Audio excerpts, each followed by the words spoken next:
What a way to start the weekend. A Friday night game between the Portland Thunder and the best team in arena football, the Arizona Rattlers. Is the Thunder up to the challenge? The game is next on Comcast Sportsnet. The Portland Thunder has faced many challenges in this, their first season in the Arena Football League. But tonight, they tackle their biggest challenge, trying to prevent the Arizona Rattlers from equaling the best start in AFL history. The Thunder defense has been strong and is among the league's best. But against the highest scoring team in the league, the defense must again be great, and the offense has to play a perfect game. The Thunder and Rattlers are headed your way.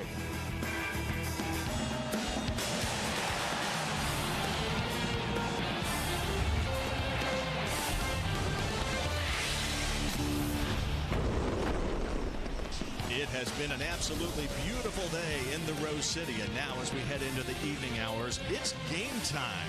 Yeah, the undefeated Arizona Rattlers are here at the Moda Center to take on the Portland Thunder, a team that will be looking to gain revenge for a loss to the same Arizona team a month ago. Hi, everybody. Scott Lynn, along with Jordan Kent. It is simply great to have you with us.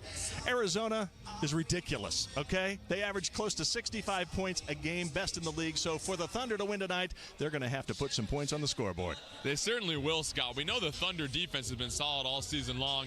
The offense, though, there might be some question marks as quarterback, as Danny Southwick has a hand injury which might limit him. That means Darren Thomas will be underneath center. Now, the coaches have been very happy with everything he's been doing on the field. He had 3 tackles on special teams last game. He's also rushed for 4 touchdowns, so he does bring a rare dual threat to the Arena League. And also the coaches have mentioned that Darren is improving with his quarterback play and his throws and his accuracy in practice. So if Darren does get a chance to get out there, could be a great opportunity for him to shine tonight, Scott. Arizona is led by one of the greatest quarterbacks to ever play in the Arena Football League, Nick Davila. He is special. Well, there's a reason why this team is 11-0. Look no further than Nick Davila. 81 touchdowns, Scott, to just 6 interceptions. Meanwhile, he's got 2 fantastic receivers he can throw to. Rod Windsor, Maurice Purify. They each have over 20 touchdown receptions this year. They are big, strong, athletic targets. So for Arizona, they just got to keep the good times rolling. Well, Arizona has a chance to equal the best start in AFL history with a win tonight, and they are used to winning. Look at this graphic. They played in 3 straight Arena Bowls and lost to Jacksonville on the final play of the game. Otherwise, they would have won the last 3. That is pretty special for sure. So it's a team with a great tradition against a team in its first year in the AFL. What's going to happen here tonight? It's going to be fun, isn't it? Absolutely. It's going to be a good barometer game for the Thunder, as they just recently played these guys a month ago. All right, it's the Thunder and the Rattlers, and the kickoff is straight ahead.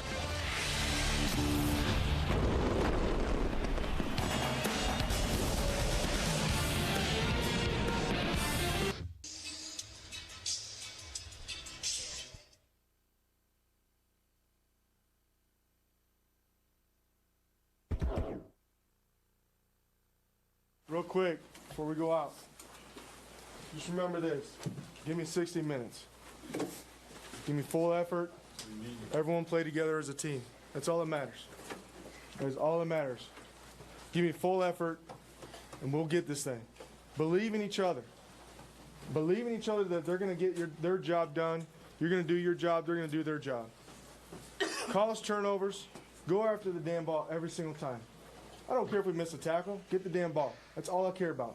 It's turnovers. That was Coach Matthew Sock a short time ago in the Thunder locker room. Now, even with 7 games left, the Arizona Rattlers have already clinched home field advantage for the first round of the playoffs. It's possible they'll see Portland in the postseason, but despite their record, the Thunder still is in the thick of the playoff race. And the third member of our broadcast team is Megan Berry, who's on the field with Coach Matthew Sock to talk about that.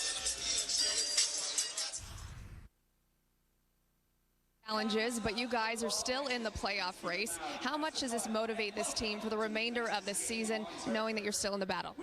Well, I mean, I think it should, obviously. I mean, we want to get to the playoffs. That's our end goal. But really, it's just about improving every single week, and I think we've done that. We've had I think 2 games where we weren't really in it, but for the rest of it, we've been in it. Outside of our conference division, I think we're 3-1. So, we're doing well, we're getting better, but we can always get better, without a doubt. Minutes away from facing the league's best, but you've seen this team before. What do you got to do tonight to keep this one close and protect your home floor? When we have a chance to make a play, we have to make it. And, they did that against us last time we faced them. Every chance that we have to make that play. We got to make that catch, the fumble, interception, whatever it is, we got to do it. All right, Coach. Thanks again. Best of luck tonight. Thank you. All right, thank you very much, Megan Berry and Coach Matthew Salk. And here we are ready to go. And Craig Rattanamorn is ready to kick it off for Arizona. The Rattlers won the coin toss. They defer to the second half, and they will kick to Portland, and back to receive is number 21, Dwight Mclean. Mclean and Alvance Robinson, who's the up man here, have been doing the return duties since the injury to Dwayne Brooks. Brooks has missed the last 2 games, now 3 games, because of a toe injury, and he had a nice game against Arizona with 5 catches and a touchdown when they played last month. And here we go. Dwight Mclean, it's short of the net, and he gets a good look, and he's still on his feet. Oh, my goodness. He just blasted into the kicker, Rattanamorn, who makes the tackle out of self-defense. Well, Rattanamorn isn't necessarily a small kicker. At 6'2", 205, he will stick his nose in there. The starting lineup's presented by Carls Jr. You can see Danny Southwick is getting the start tonight, but we will keep a close eye on that injury to his pointer finger on his throwing hand. It's the last finger that touches the football when you throw it. It has to have an impact, I would think, Jordan. It is not easy as a quarterback, whether it's your throwing hand or your offhand, having a hurt finger, and it's just going to gauge his comfort level out there as he gets the nice completion up the middle. Eric Rogers, they're looking to him early in this game to get his momentum going, coming off a big game against Spokane last week. Markeith Brown makes the stop there, and as you take a look at the Rattler defense, Brown is one of the corners. Also Marquise Floyd, who you see in the lineup. This is a guy that had 3 interceptions against Portland when they played here May 11th. He built himself a nice little highlight reel last month in this Arizona defense that ranked last in the league in a lot of categories, but they can make plays. Second down and short. A quick pass. It is complete. And headed towards the end zone. Look out. Nope. Didn't quite get there, but Alvance Robinson made a good effort. Marquise Floyd made the stop. I like the play calling from Portland these first 2 plays. Shorter throws right across the middle, help build some momentum for Southwick and these receivers, get a little confidence going. And now it looks like we see Darren Thomas coming into the game. He's got 4 rushing touchdowns on the season, Scott. Look for the Thunder to possibly do a little read option right here. Indeed. 7 touchdown passes, 6 interceptions for Darren Thomas. But again, as you mentioned, 4 rushing touchdowns. He's rushed for a team-high 60 yards. He's trying to find the end zone. He's just a little bit shy there. But I think we might see that again. Coach Salk feels very comfortable with Darren Thomas running the ball out of the direct snap, because when he was at Oregon, he carried the ball a significant amount of times during the course of the year. So he knows how to find holes, hit them hard, and get that extra 1 or 2 yards that you desperately need in the red zone. You talked about it just a couple minutes ago that we'd see Darren Thomas, and we do right away here. Well, it just builds into the belief and the faith that they're starting to develop into him as we see another direct snap. And Coach Salk is going to bet that you can't stop Darren Thomas from getting 5 yards over the course of 4 downs. And really, the job is on the 3 offensive linemen to really create a hole for him to get himself into the end zone. Max Gene Gillis, Stanley Daniels, and then the new center, Abe Markowitz, who's got a start. He's in just his 2nd game with the Thunder, as they've had the injury to John Collins last game. Well, that's the position you want to keep an eye on. Portland, they really want to continue to have some success from the center to quarterback exchange, which is so vital, and then build that protection up the middle. The last game, of course, we televised here on Comcast Sportsnet. Darren Thomas trying to get to the corner. He's in there! Touchdown, Thunder! That just goes to show you how great of an athlete Darren Thomas is. Arizona, they have a defender that gets through the line really early, gets a lot of pressure on Darren Thomas. Darren able to avoid the tackle, maintain his balance, and with those cat-like reflexes, pounces into the end zone. And he's already got the Thunder on the board with not even 3 minutes into this game, Scott. Well, they're going to need to score almost every time they touch the ball, because that's what happened here last time, as Arizona continued to just run down the field and pass it down the field and score time and time again. The extra point try is no good by Alex Fambro. who had come in for Michael Braunstein a couple of games ago. He'd been pretty good with PATs, but that one was wide left. 6-0 Portland on top. Now Arizona with the ball. Tonight's Portland Thunder game is presented by Spirit Mountain Casino.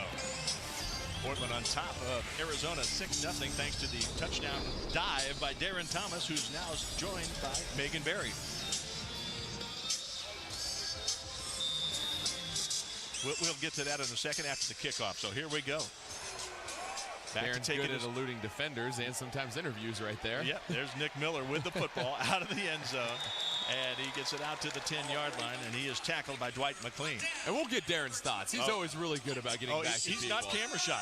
Getting a touchdown that quickly, though, I'm sure. Well, here's why, Scott. Darren, being the great athlete he is, he was on the field for special teams right there. Remember, he had 3 tackles last week on special teams, so he's certainly a playmaker, not only offensively, but defensively. The starting lineup for the offensive side, presented by Carl's Jr. for the Arizona Rattlers, and you can see Nick Davila, 2-time AFL champion. He was the AFL MVP in 2011. I mean, and we mentioned it early on, 81 touchdowns, 6 interceptions, unbelievable numbers. He'll come out throwing and overthrows Nick Miller on his first attempt of the night. That's better because than the last time they met, because the last time he threw a 49-yard touchdown pass on his first play. Well, Arizona's really known to just strike quickly, and they love those deep down the field passes also.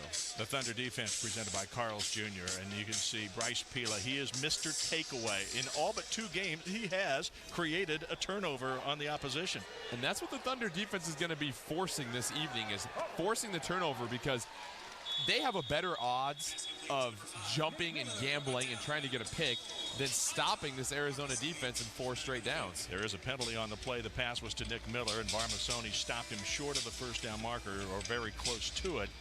We'll see what it is. Illegal formation on the defense. Number 3 was out of his 3-point stance. That penalty is declined. Result of play is the first down. All right, they did get the first down. Now let's go to Megan, who's standing by with Darren Thomas. All right, Darren, off to a great start. You just put the Thunder on the board, 6-0 now with your 5th rushing touchdown this season. Do you see anything in the Rattlers defense that you knew that was going to work for you out there? Oh, the coach been watching film all week. He designed a great play all week, and he said it was going to work in practice and working in the game. So hats off to the coach. Perfect. Good luck out there. Thank you. All right, thank you, Megan. Thank you, Darren. And again, smiles here early on. Portland, actually, if you recall, Portland jumped out to a 7-6 lead the first time these teams met, but then suddenly it was all Arizona after that. And surprisingly, Arizona was able to put a lot of pressure defensively on the quarterback for Portland, as Singleton, the fullback, with the reception there. And that's what Davila will do. He'll distribute the ball to an array of players. So we talked about their receivers, Windsor and Purify, at the top of the hour.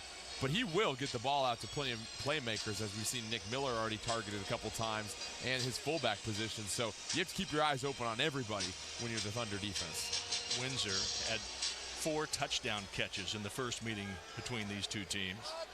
Purify also had a big game against Portland. Davila looking end zone. Pass is knocked away. Great defense by Eric Crocker. The pass intended for Windsor. And that's what Crocker does a wonderful job of, is undercutting these routes. And that's what he's been instructed to do so, because in this league, you want to play aggressive. You want to go for picks, get your hand on the ball. And Crocker gets right underneath this route. Excellent timing in getting his hands up in the path of the ball and disrupting this potential touchdown pass. Nick Davila, 523 career touchdown passes. This is only his 5th year in the Arena Football League. He's 8th all time in AFL quarterback play. Carrie Reed in high motion. Davila looking his way, throws to the end zone, and it's caught. Created some space, bumped into Varmasoni, and found himself free in the end zone. And it's just a very difficult concept to defend, especially defensively, when you've got guys going in motion and crossing each other. And Portland does a really good job of just staying on top of their man. And when you're going against a quarterback like Davila, he's going to be able to put the ball in spots where his guy's going to win. And so as a defensive player, you just follow your rules. You do the best that you can, and that's what Portland did right there. But a lot of times Davila, he's been doing that to teams across the league so far. The last time that these teams played, Casey Barth was the kicker. It's now Craig Ratanamorn, and he's in here to try the PAT, and he drills it. He's now 44 of 51. He was the kicker at the start of the season as well. But Barth had been here the last time in Portland. So the missed PAT has put Portland one behind as Tanamorn makes good for Arizona. OasisHospital.com. And go Rattlers!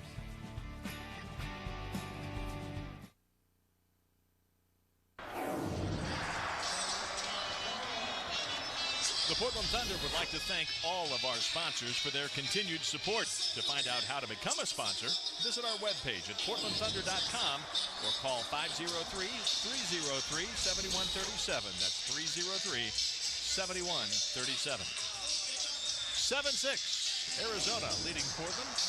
8:13 left here in the first quarter. The kick goes deep to Mclean. He catches it and comes out one more time. This time he runs into a little trouble just after crossing the 10-yard line. And he stopped there, and the Thunder will have it at the 13. I'm liking Mclean back there as the returner. He just sticks his nose straight forward and just gets the yardage north and south, and had the excellent return the first time down and able to get his team out to the 13-yard line this time. So I would expect another big return from Mclean potentially in this game. Because you're calling it? I'm calling it. I'm calling it right now, Scott. Okay, sounds good. McLean's going to get another one at least across the midfield line. I like it. All right, high motion, Eric Rogers. Watch for him. He has been a big target. It goes instead to Jeffrey Solomon. He has first down yardage out to midfield. Gets to the 25-yard line. He is brought down by Alan Chapman. So far, Southwick looking very sharp in the pocket. And the case last game, Scott, was the pressure that Arizona is able to put on Southwick in the pocket, and it made him force a lot of throws. This time he's getting a little bit more protection, so great improvement there by the offensive line, but Southwick just stepping up, delivering the ball accurately and on time, and Portland going with these shorter routes, which has worked out really well. Markowitz, the center, took all the snaps last week in the loss at Spokane. And here's the pass. Solomon has it. Makes a nice move and is able to pick up about 6 yards total before he's stopped by Brown. And Solomon, another playmaker, they're just going to want to get the ball to as many times as they can, because they know if he gets the ball in open space, he's going to break 1 or 2 tackles, and that's all it's going to take for him to burst one free into the end zone one of these times. And again, more methodically shorter throws for Portland as they just kind of gain up little chunks of yardage as they work their way down the field. Officially a 5-yard pickup, 2nd down and 5. Southwick throws it away. There's a souvenir for someone today on National Donut Day, by the way. Is it? It is National Donut Day. We should celebrate that holiday. I think we could afterwards. Okay. Absolutely. Voodoo, are you listening? I didn't get a chance to enjoy one this morning, of course. But anyway, but Southwick, the key to this game for him is handling the pressure, making smart decisions like that, backing up, throwing it, getting it out of the pocket, getting rid of the ball, and just living for another nap. By the way, I'm thinking when the New Orleans Voodoo comes to town, Voodoo is going to have a very good opportunity for a promotion here. There you go. Scott Lynn, your marketing manager right now. 3rd down play. Southwick throws. It's incomplete. I thought Solomon had hauled it in, but no, the breakup by Jeremy Kellum. Kellum is a very nice player. He has played jack linebacker. He's played in the defensive backfield. He's good. Kellum very confident that he could have broken up that pass play to Jeffrey Solomon. If he had missed those, Solomon, he's the big type of strong receiver that can catch that, shake off a defender, take it in the end zone. So the gamble paid off for Arizona right there. 4th down and 5. No punts, and they're not going to try the field goal here. Going to try the pass. Southwick, end zone. It is a touchdown, Alvance Robinson. Beautiful route. Excellent throw by Southwick. He's patient in the pocket, lets the route develop. Meanwhile, Alvance Robinson able to get behind his defender and then give him the stick to indicate to his quarterback when he needs to throw it. And that was even beautiful protection by the offensive line. So all 3 phases of the offense right here clicking on that play to get the Thunder another touchdown. 20-yard touchdown, pitch and catch. And now on to try the extra point. Fambro nails that one. 13-7. Portland on top. You gotta like how this one started if you're a Thunder fan. Don't go away. A lot of football still to come from the Moda Center.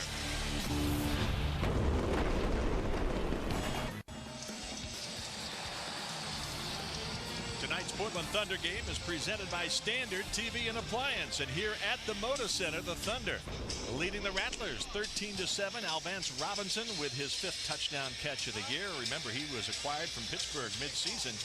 And Alvance with the catch on the touchdown pass from Danny Southwick. Southwick with his 34th touchdown pass of the season. And he's standing by right now with our Megan Berry. All right, Danny, great execution out there. Talk to me about the difference in trust level from the beginning of the season till now between you and your receivers. I mean, every week is another chance to get more familiar with one another, more familiar with the system. So, you know, it definitely increases. That's what it should be. So. All right, thank you. Good luck out there. Keith Brown returns it, and he meets face-to-face Ayo Idowu. Oh, baby. And we got stuff going on. There's a flag, you think? We'll see what happens here on this call. We'll definitely let the official explain why he was throwing the laundry out there. But this is a big play for the defense, big drive. If they can get a stop here, you're going to create a lot of excitement for this Thunder offense. Keith Brown with a return that was stopped suddenly. I think that's a good way to describe it. Suddenly. Personal foul, number 94 on the receiving team. Half the distance from the end of the run. First down. Referee Ken Ray tonight. Let's take another look. Boom. Nice to meet you. Tyree Glasper at the end of this play isn't playing by the rules. He's playing a little rough, being a little bully out there. And 94, you can't do that right there. However, that might be an Oscar that we might have to pass out to Ayo Idowu for the little flop right there. Take a look right here. Oh. I've been attacked. Well, just short of the first down here on the first play of this possession. There's Tyree Glasper, 4th year in the Arena Football League out of North Carolina A&T. He's all smiles. Yeah, I did. Saying hi to Guilty mom, as charged. But your mom grounds you for that when you're a young man.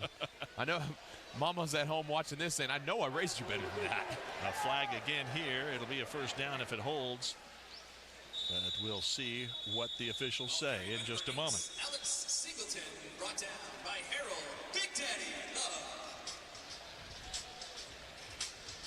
Singleton, a big body at 5'11", 275, Scott. Yeah, he has 9 touchdown Illegal rushes this season.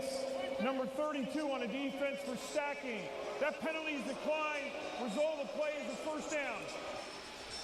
Brandon Tett playing the MAC linebacker today. He's been very versatile. He's played some nose guard this year. He's the long snapper as well on special teams out of Oregon. Well, they always say the more that you can do, the more valuable you are. And Tett, having a player like him, being able to plug him into various different roles, especially in this league where you have so many injuries and guys that need to step up, very valuable for this Thunder team. Pass is complete, and wow, McLean just put the hokey dokey there on Carrie Reed. And Scott, that sounded loud on TV, I'm sure, but you have to be here in person to hear how loud that hit is right there, especially if you're sitting in those front rows where you can get closer to hits like that. You're not going to get that close in traditional football. No. It's only Arena League where you're going to be able to get that close to the action and really get a chance to grasp just how big and athletic these players are. We're halfway up the the Moda Center here, and that was loud in our ears, and we have headphones on, so that was a loud hit. But it's a first down. Windsor in motion. He's the target here, and it's off his hands and out of play. Varmasoni was back there defending. Varmasoni, number 24, did not play the first game of the season. We've mentioned this several times, but he started the second game and had a really outstanding game as you take another look here, just off the hands of Windsor. But he has started every game since. He actually had a forced fumble and an interception in the second game against Iowa. At Tampa Bay, he had an interception and fumble recovery, return for a touchdown. He's had an impact there at the corner. Well, for this defensive philosophy of high risk, high reward, and making sure that you can get a hand in there and try and get interception, break things up, as Tett showing his versatility right there, being able to cover Singleton out in the flat and break up that pass, and all of a sudden Arizona's looking at third down. But going back to Varmasoni, he has that big playability where he will get an interception or break up a pass, and that's what the coaches love him for on defense. It doesn't matter that he's undersized. He's going to step up and give you those turnovers. You look at Tett, I've said this story before as well. He set one of the records there for Oregon for weightlifting. He's a big boy. He's almost as big, actually, as Singleton. He's got a lot of movement on the line there. A lot of pointing going on right there. Yeah. We should mention tonight. False start. Number 8 on the offense. 5 yards, still third down. A change on the defensive line for Portland. Dante Page-Moss sitting out tonight because of a team suspension. So the most talented player perhaps on the team not in uniform this evening. Well, they always say next man up. It's just an opportunity for somebody else to become a playmaker. And this Thunder defense is not necessarily one player that just stands out. It's all the way that they swarm to the ball as they try to pin Arizona back on 3rd and 15 here. 3rd down and 15, and it's towards the end zone and picked off by Eric Crocker. Crocker will bring it out. He's across the 5, the 10, and he goes backwards. But he'll have come up with the first big play of the night for Portland. And that's just the 9th interception all season long for Nick Nabila. So those are rare. Those aren't necessarily, that's not necessarily Halloween candy that he passes out right there. So excellent job. Portland Thunder, the offense takes the field with the lead when we come back here on Comcast Sportsnet. If you're looking for a fundraising opportunity, call our group sales department. Our group sales department works with local teams, nonprofits, and schools to help raise money for our community. Call them at 503-303-7137. Here at the Moda Center, Portland, after the interception by Eric Crocker, his 7th of the season, has the football. Danny Southwick again under center. And the pass goes out in off the hands, and it was still up for grabs for a while. And those were the type of picks that Marquise Floyd was getting last game. A lot of those bumbled balls against the wall, and a lot of times as a quarterback you try to avoid those throws at the wall. Our Megan Barry, though, has more information about Nabila and this Arizona team. All right, Crocker, quite the read out there. Is that something you guys worked on in practice, studied in film, or is that just a good read? Just a good read. I mean, you watch a lot of film, and we watch film constantly, me and other DBs, and we just try to get a read on what they do. And a lot of times with that sail, they do a hitch up. And anytime, for the most part, anytime they hitch up, I'm gonna get back and try to pick it off. And I've done it a few times this year, so it's just something we see on film. All right, keep it up. Good work out there. Thank you. Eric Crocker, thank you very much. We've come to the end of the first quarter after the catch by Erica Rogers. Gives Portland another first down. They'll have the ball at the 19 when we come back. And get this, the best team in the AFL is trailing here at the Moda Center. Yeah, your Thunder on top, 13-7.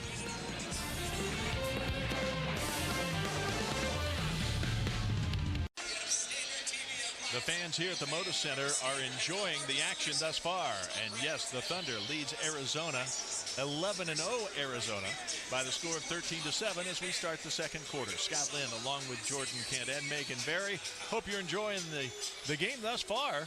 Nothing to sneeze at for sure. Danny Southwick, 6 of 9 for 74 yards and a touchdown in the first quarter. And Jordan, most importantly, no interception. No turnovers, and they've really limited their penalties. And for Portland, they've gotten the fast start. The defense, they've gotten the takeaway that they need. They need about 2 to 3 takeaways. And for this offense to not give the ball up, to really stand a chance in this game against the top-ranked team in the league. And so far, Portland executing their game plan to perfection. And there's the pitch to big number 70, Nick Teresso, who has just joined the team in the last couple of weeks. And Teresso looking like a stud there. He's a big fella as well. Teresso 6'2", 315 out of Bowling Green. There's a flag on the play, though, so let's see what the officials say. But Teresso, big body at 315. Not too many people can arm tackle him right there. Personal foul, flipping, number 66 on the offense. 10 yards from the previous spot, still first down. Stanley Daniels called for the clip there. Stanley Daniels, Markowitz and Gene Gillis have done a nice job thus far. Let's take a look. Unfortunate play. Stanley Daniels just trying to knock down one of the linemen, and it was one of those clips where it's an effort play, and you can excuse that, but it's too bad because it negates a huge gain from Portland and backs them up some.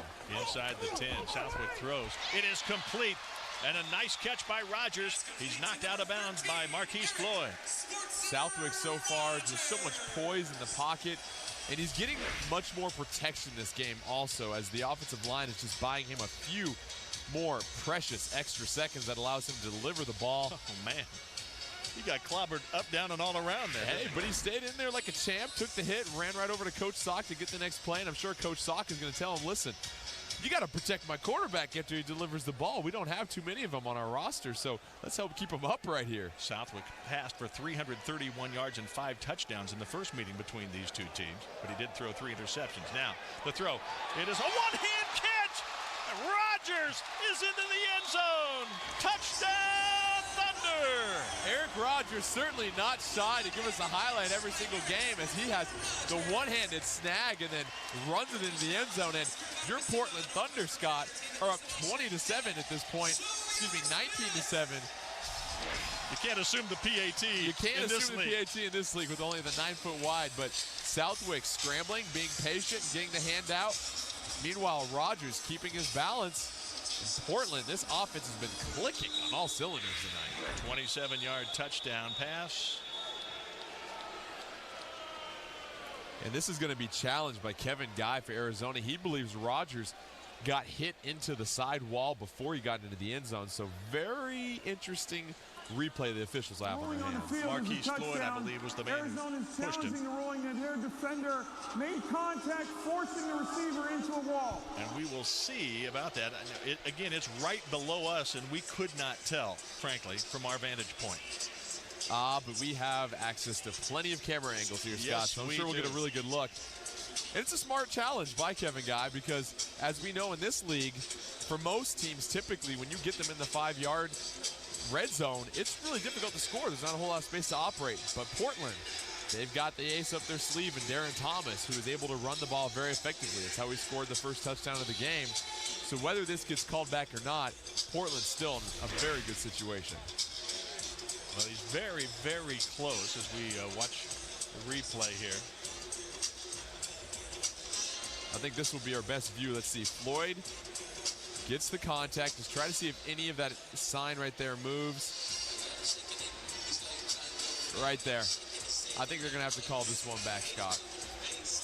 Boy, it's really close. You may be right, but it's really close. And what an effort by Eric Rodgers. Rodgers is such an amazing athlete. This is just his 7th game with the Thunder, and this would be his 18th touchdown catch. 7th game, but about his 15th highlight, Scott. And yeah. I think right here he hits our 750 the fan banner right there. It's slight, but just look at the banner on your left as it moves, as his right leg hits it. And keep a look at his right foot also, because I think his right foot makes contact with the sidewall as well. Rodgers, by the way, has drawn the attention, right there, as you see the replay yet again, of the NFL. He had an invitation to try out with the Raiders this week, and they weren't even sure he was going to be available tonight. Boy, it's really close. Yeah, you may be right. I think they're going to bring this one back out to about the 8-yard line for Portland. Is it indisputable? Now, that's the tough call. That's really just a judgment call by the officials. If they feel like there's enough evidence to see that he bounced off the wall or they saw enough movement. If it's not indisputable, though, you got a touchdown Thunder. You can see Eric Rodgers, number 13, sitting there, waiting to see if he does get another touchdown catch. He had a franchise record 13 receptions in the first meeting against Arizona last month, 152 receiving yards and 4 touchdowns. So they know who Eric Rodgers is. Oh, they're aware of him. Oh, and a lot of teams have been, but they still have been able to slow him down. And you know Portland's going to find ways to get him the ball, because if you get him the ball in the open field, he's able to make plays like this. It's just a matter of making sure that Southwick gets protection to deliver the passes that he needs to. Rodgers had 5 touchdown catches at Tampa Bay in the win. What a great road trip that was for the Thunder earlier in the season. After they had lost a few to start the year and wondering when that first win was going to come, they win at Jacksonville and Tampa Bay back-to-back, and they stayed there in Florida the whole week. So that was a pretty good road trip for them. Yeah, that was a real turning point for this team this season. Being able to go down there and get those 2 victories on the road really helped build more momentum for them, and just it gives the players more energy, more confidence as they get set for the second half of the season. And we knew that they're going to face a real tough 4 or 5 games, but they get those 2 wins on the road. They get the home win against San Antonio, and you really start to see this team start to grow. And they really have more rookies on their roster than anybody else also, Scott. They played very well last week at Spokane, lost 58-48. They do still remain 4th in the conference, though, and that would put them in the playoff. It puts them in the playoffs, but who would they play in the first round? A very good Arizona team. However, if it goes to how it's going tonight, they've got a pretty good chance. I mean, as we sit up here and wonder, are they going to be up 12? Or are they going to call this back? And the officials certainly taking their time on this one, Scott. Because it's hard to tell, and they do want to get it right.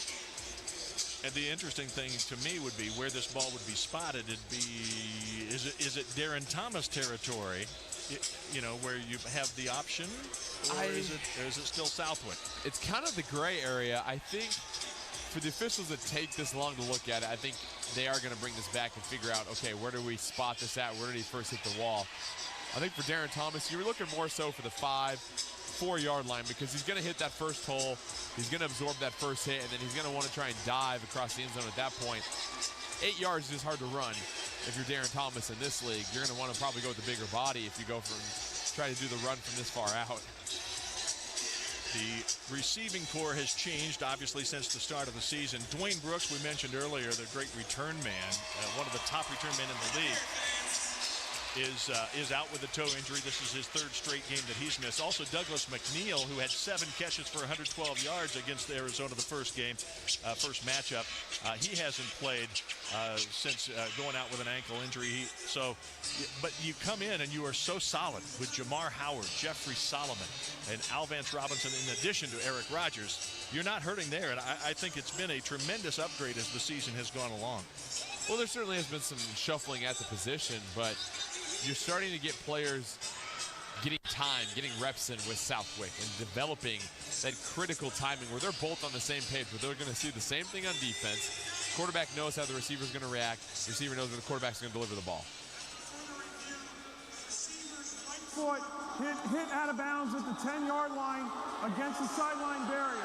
It'll be first down, Portland. The fans don't like it, but Jordan Kent is perfect on the night. What can I say, Scott? What can I say? Sometimes the fans may not agree with me, but I just call it as it is. Call it as it is. Yeah, I mean, not obviously, just as you see it, but as it is. Obviously, you wish that they would have awarded them the touchdown and the extra effort right there, but usually when the officials are taking that extra time, it's trying to figure out where to spot the ball. And it's the 10-yard line. So here we go. So it is still 13-7 right now. Still a tremendous catch and effort by Rogers. He may still make AFL Catch of the Week with that one-hand grab. It would have been better if it was a touchdown, though. Yeah, that would have been the icing on the cake, but I have a feeling they're going to look to Rogers again here real shortly. No, this one's to Solomon, and it's a touchdown. Jeffrey Solomon, TD. Jeffrey Solomon just developing more chemistry with Danny Southwick right there, and just a great route. He gets on the toes of his defender, breaks it, and Southwick delivers accurately. So far, that hand injury for Southwick is not slowing him down at all. And this is just an absolute dime delivered to Jeffrey Solomon. Alex Fambro now on to try the extra point. You can see Solomon, who was reacquired from Orlando after being traded to Orlando for quarterback Kyle Rowley. The point after is drilled right through. So that makes it 20-7. The Thunder trying to stun AFL followers around the nation. They lead by 13.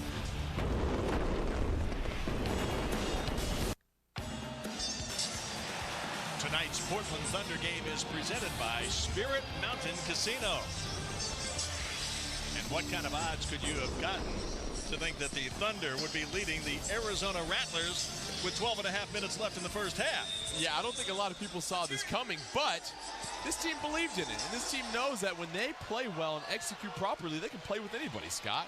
Nick Miller off of the netting, and he is still spinning around, and he's finally brought down by Eric Crocker. Crocker makes the stop. Miller's kind of tough to bring down. Nice return. 5'9", 180 from Southern Utah. And usually those smaller players, they are hard to tackle because they've got that lower center of gravity, and they just take off like a bullet. And so let's see if Nick Davila can bounce back from that interception on the previous drive. And when you're Portland and you can get interceptions turning into touchdowns, that's when you know that you're playing at your best. Davila, 4 of 9, under 50% for 50 yards, 1 touchdown, 1 pick. And that's close to a first down. Dwight Mclean stops Reed, but there is a flag on the play. It looks like it's in the area where it could be holding. We'll see in just a moment.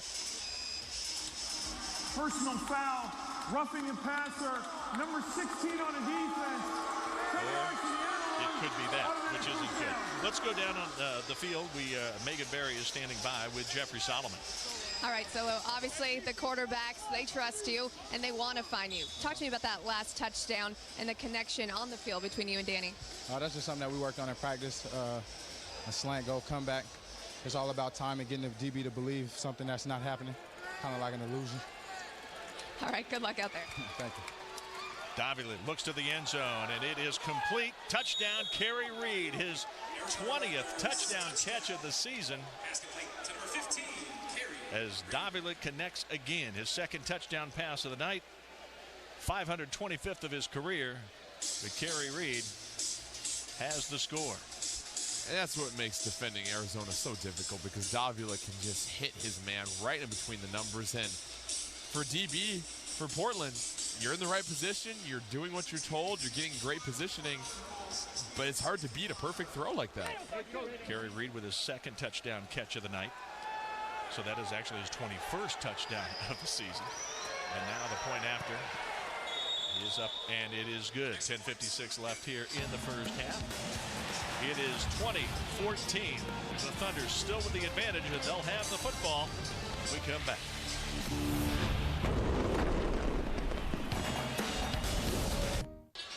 Be sure to tune in Sunday night and every Sunday throughout the summer for brand new editions of Talkin' Ball. We got it for you every Sunday night at 8 p.m. We cover the Beavers, Ducks, Mariners, Seahawks, Timbers, Thorns, Thunder. That's every Sunday throughout the summer on Comcast Sportsnet. Nick Davila with the touchdown pass, the second of the night tonight. But Davila playing with a very heavy heart here, as last Friday, a week ago, his father passed away after a lengthy heart ailment. He had not practiced the entire week. He had gone to California to spend time with his father. He did not start the game at against San Jose last week. First time in his career he was not a starter. He had to come in the second half. He actually rallied his team to a victory, going 15 of 19, completed his first 7 passes, threw 4 touchdown passes, and rallied the Rattlers to a 51-42 win, a home win. But obviously Nick Davila, his mind has been on so many other things than just arena football. It's very difficult when something like that happens, obviously, for any player. And everyone's going to deal with that differently, Scott, and some guys enjoy getting back out there and playing and being able to take their minds off it. Others need to take that time off. But either way, you really have to respect the way that he carries himself out here, and the fact that he's out here competing so hard when you've got so much difficulty to deal with behind the scenes. Absolutely. So here we go. Southwood, football's loose. This is Dukes. Cliff Dukes picks it up and scores a touchdown. The game is tied at 20. Wow. And those were the turnovers on offense that you were really hoping to avoid. And Portland, less than a minute ago, Scott, up 20-7. Now they find themselves almost potentially down by 1 point, but Portland can bounce back from this, and they just have to shake this off, not worry about it, get that offense back on the field, and get back to driving, because the offense was productive when they were out there. Cliff Dukes loves playing against Portland. He had 3 sacks to tie a franchise record when these teams played here last month. That is his second fumble recovery of the season, and this one a quick 6 points. So, with the score tied at 20, now Ratanamorn can put his team on top. And does. Wow.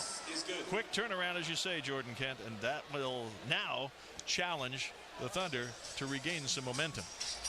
They will. They've played very well this game so far. You had a mistake. It led to a touchdown. Don't worry about it. Don't let it take away this momentum you've built. Get back out there, score on this drive. You'll recapture it again, because you're still playing toe-to-toe with the best team in the AFL right now. And you played pretty much a perfect game, except for that last mishap on offense. So you can't worry about it too much. There you see former Trailblazer Jerome Kersey is in the house tonight with Thunder owner Terry Emmert. What a great basketball player Jerome is, and he's being acknowledged by the crowd right now. Oh, man, he was Mr. Hustle. He really was something. You gotta love right Jerome now. Let's Kersey. Big football fan also. Huge football fan. Let's go down on the field. Megan is standing by with Danny Southwick. All right, Danny, mishaps happen, but talk to me about what happened on that last play. We had a screen called, and there was just a mix-up. We'll work on it. We'll see it on film, but when we go over on tomorrow. But we just had a breakdown somewhere. I don't know I'll have to talk about the coaches and see, but we can't. We just got to move to the next play now. So it's over. So thanks, Danny. Thank you. No problem. All right, very good. First turnover of the night for Portland. Dwight Mclean back, will play it off the net, and does on a hop as well. He's out across the 5.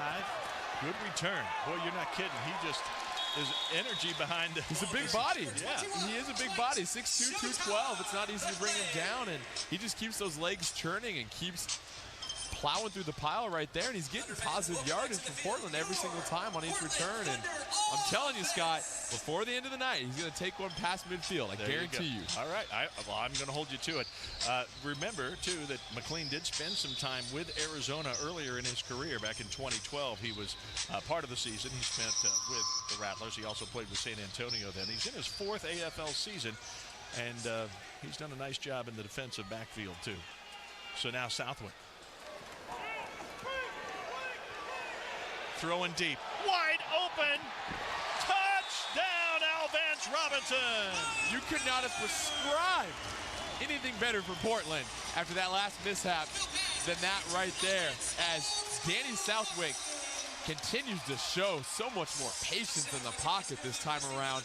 Waits for the play to develop, sees that his first 2 options aren't open. Robinson keeps working hard downfield.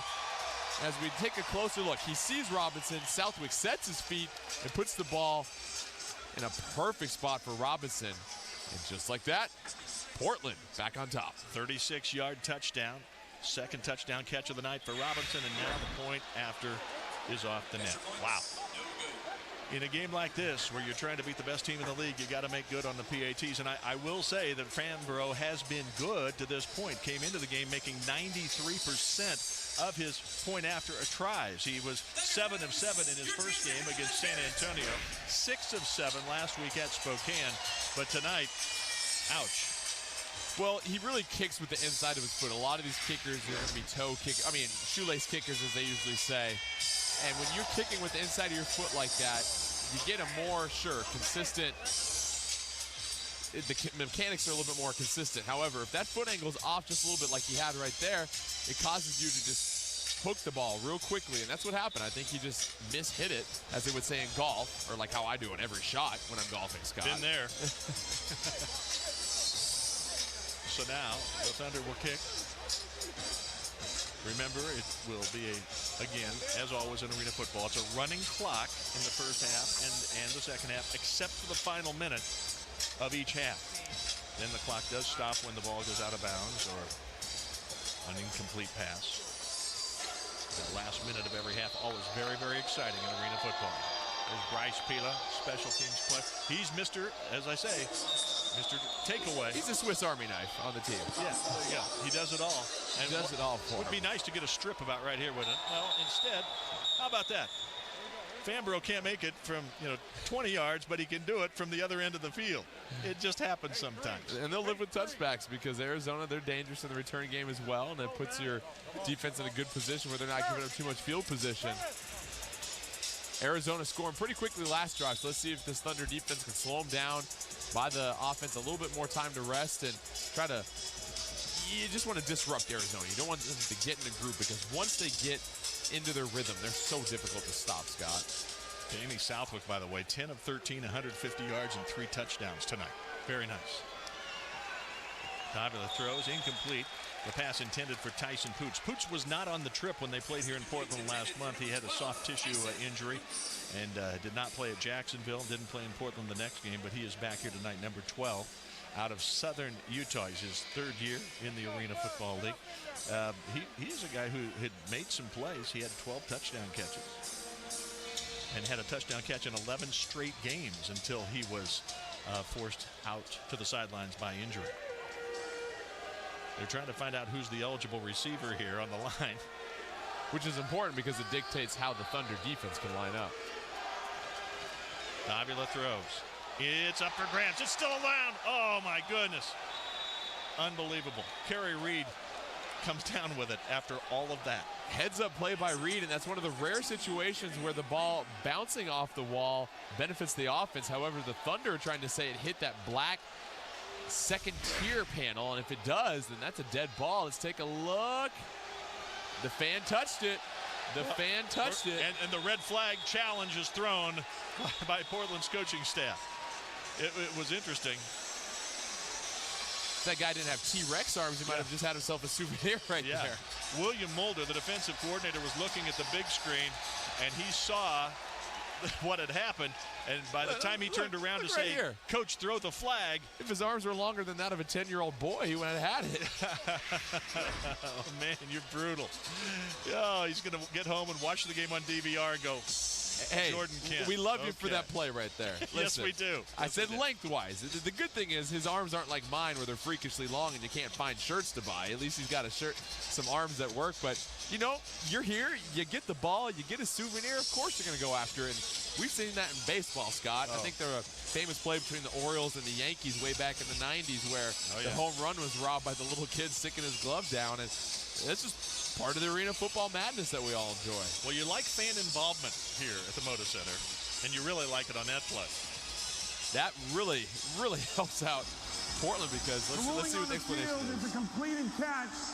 Portland is challenging the ruling that a fan touched the ball prior to possession. Well, I think that's going to be a much quicker look at the replay monitor. That might have to be the easiest call in the history of replay reviews. If they don't get this one, then you've really got to scratch your head because it's clear that our man gets a fingernail on it.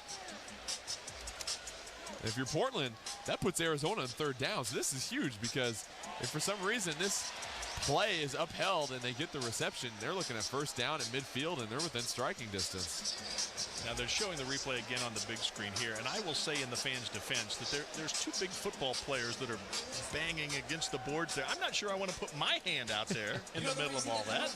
You're still defending him for my comment, aren't you? I am, because the lawsuit comes to mind. So, man in the orange hat, we'll call him Sam. Why not? Sam, my apologies about your arm length, you know? I appreciate your effort and the fact that you are helping out the home team right here, and that's why we love our fans that attend Portland Thunder games, because not only can you cheer on your team, every once in a while you can get an arm in on the action and help affect the game. And you can go home with a football as well. Just head down the stairs opposite entry A18 on the 100-level concourse. Well, it's nice for a fan. It's the opposite of the Bartman thing in Chicago where fan interferes, and you know we've heard the horror stories from that. Here, he's going to have his 15 minutes of fame here in the arena. Someone needs to go purchase him a refreshment after this. You buying? I'll buy.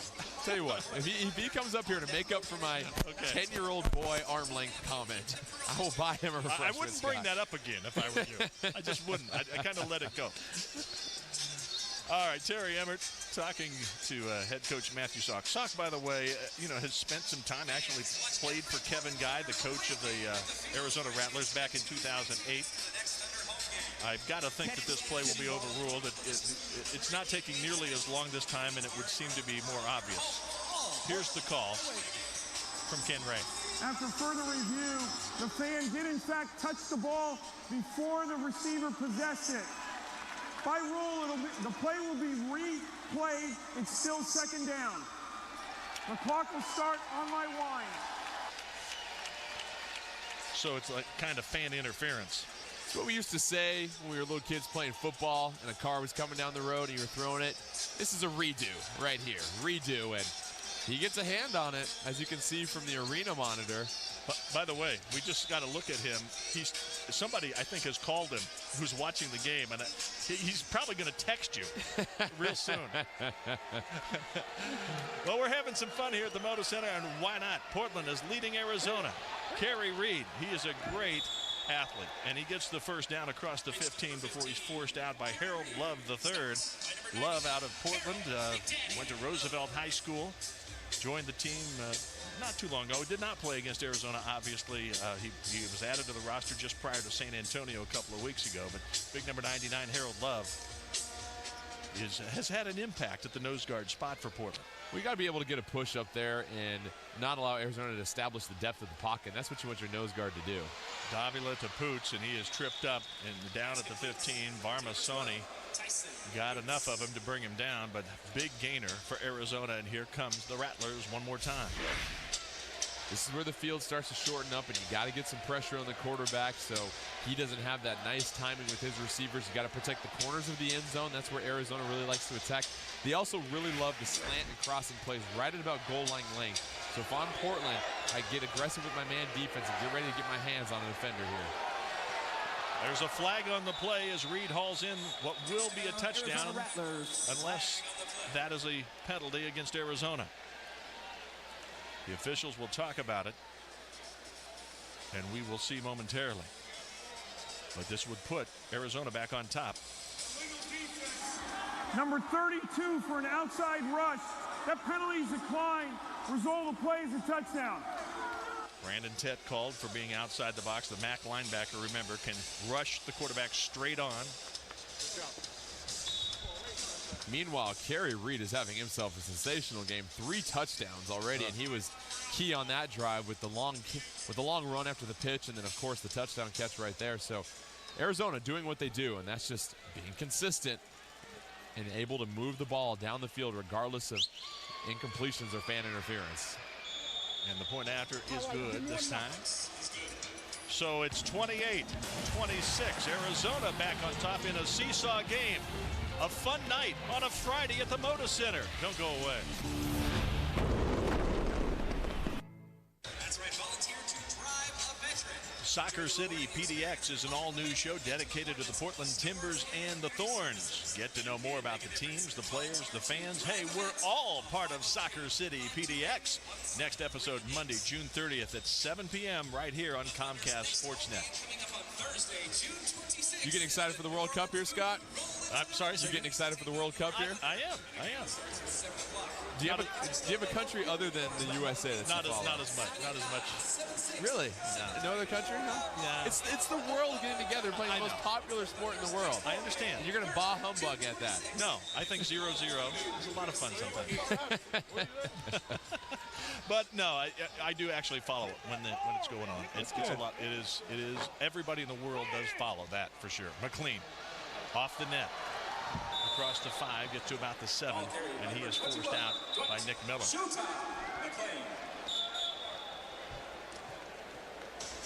And we have a flag down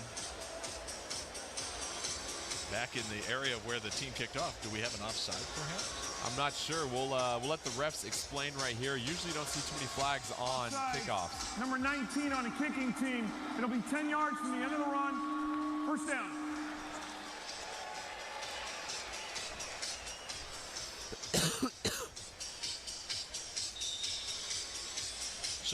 So now it is going to be out to the 17-yard line after the penalty. Southwick's numbers, we mentioned, 10 of 13.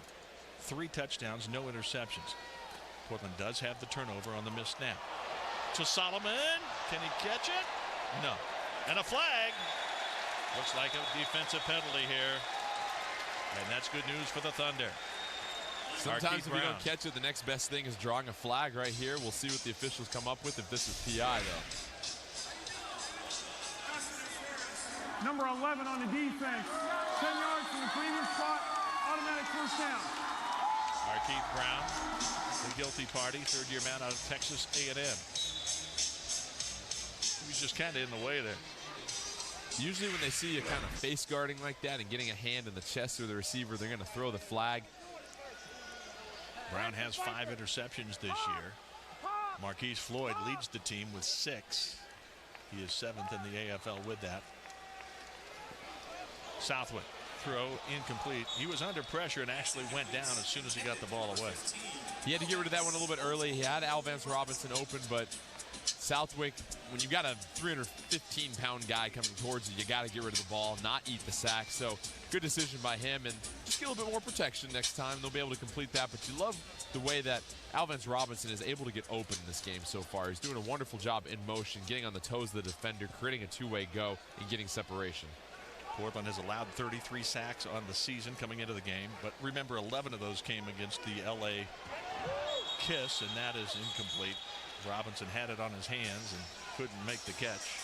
Alan Chapman doing a fine job of getting underneath that route and getting in the way of the ball, helping disrupt that throw from Southwick to Robinson. And you got to be careful about that. Looked like that ball got just kind of ducked out of Southwick's hands as he threw it right there. I don't know if that was his hurt hand or not, but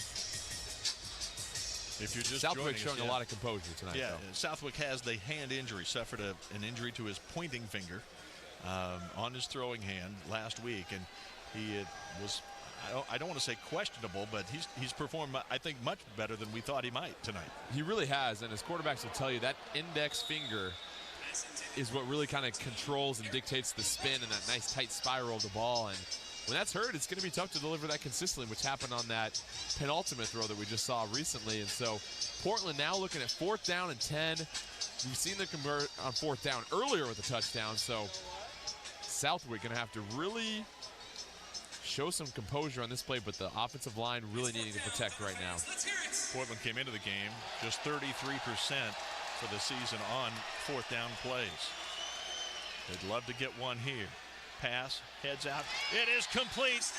Nice catch by Alvance Robinson. He was defended there by Jeremy Kellum, but he makes the 1st down catch. And give a ton of credit to the offensive line on that play. They gave Southwick a really nice pocket where he could stand up, deliver the ball. Southwick giving a little bit of a floater, a little bit of touch on that pass, allowing his man to catch it against the wall. And Portland so far looking very nice and sharp on 4th down. Max Gene Gillis, one of the team captains, and big number 74 on the left side.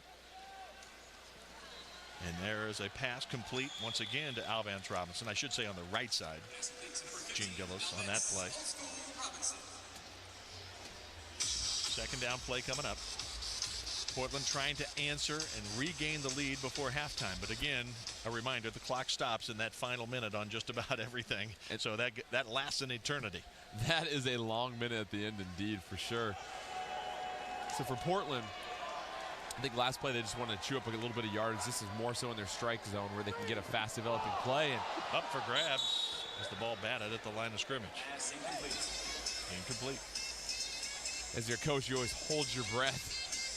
And whenever one of those gets batted up too in the air, because that's just, it happens sometimes. And that's what those defensive linemen are taught, is get your hands up as soon as the quarterback looks like he's getting ready to release it, get the ball up in the air where anything can happen. And more often times than not, when we see a deflection by a player or against the wall, it usually results in an interception.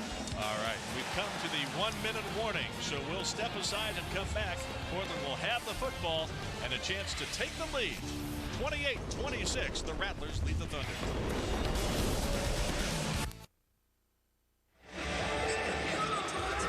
1 minute left in the first half. The Rattlers leading the Thunder 28-26. Obviously, Portland has raised a few eyebrows around the league as fans watching on arenafootball.com and maybe watching the game certainly around the Northwest here on Comcast Sportsnet are thinking, wow, the Thunder hanging in there against the very best team in the Arena Football League, the 11-0 Arizona Wranglers. I mentioned that they could tie the best record ever, best 12-game start.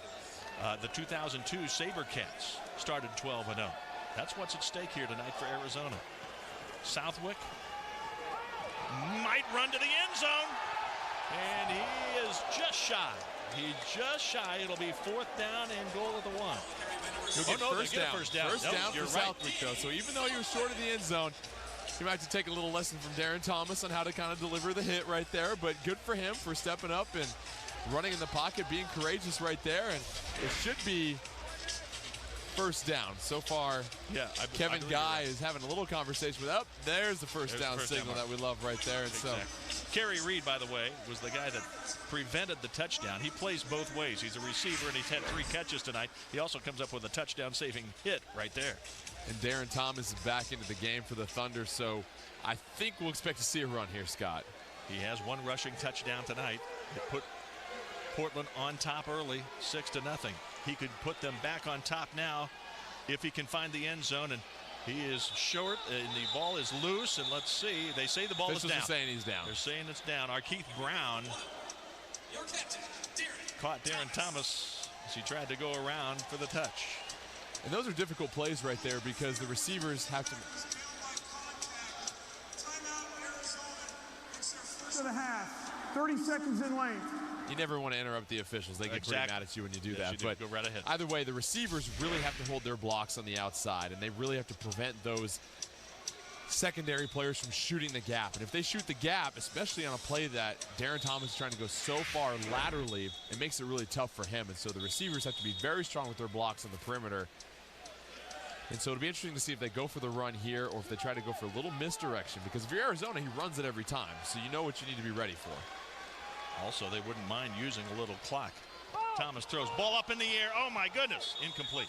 And that's not Thomas's fault right there. That's just a defensive lineman making a play. And Dukes got his hand up. It's no different than getting a shot blocked in basketball right there. And he had his man. And I like the play call right there. They're going to switch it up, go with the pass. They were looking for Eric Rogers on the quick, short little out.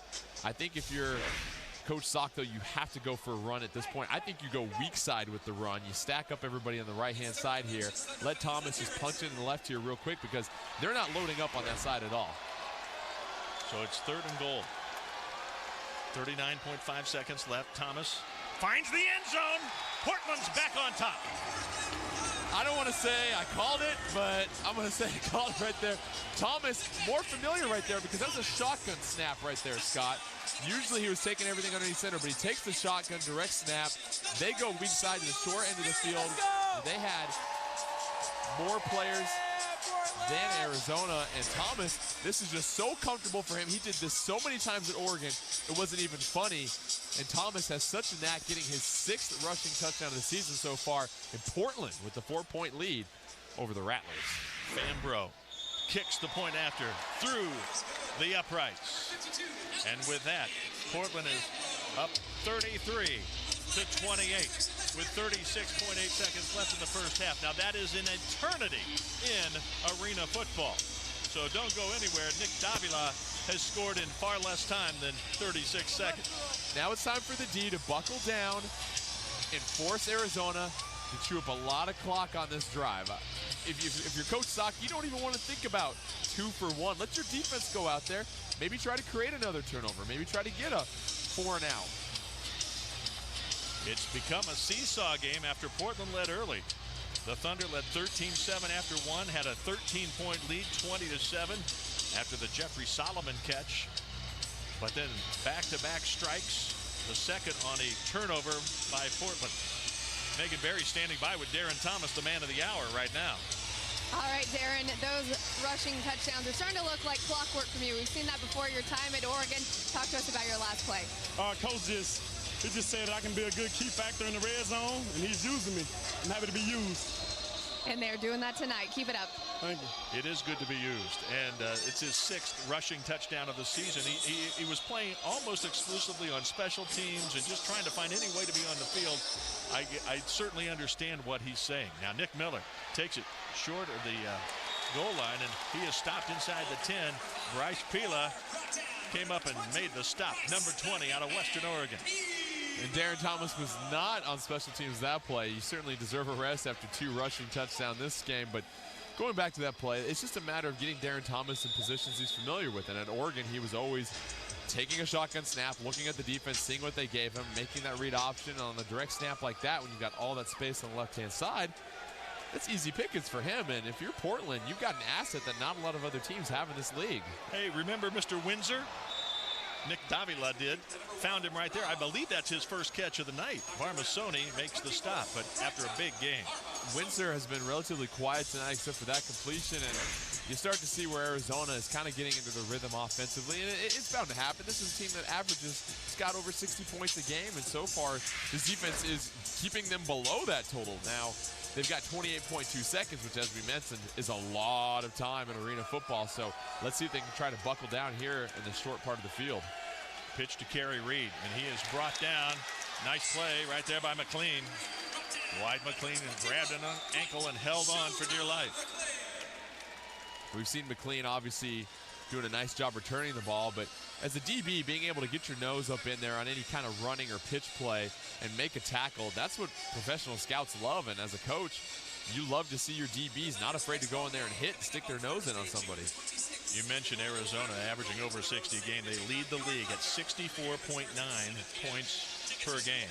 They're 3rd in the league at 287 yards per game, but they've scored 100 touchdowns. I mean, that's pretty impressive. This just their 12th game.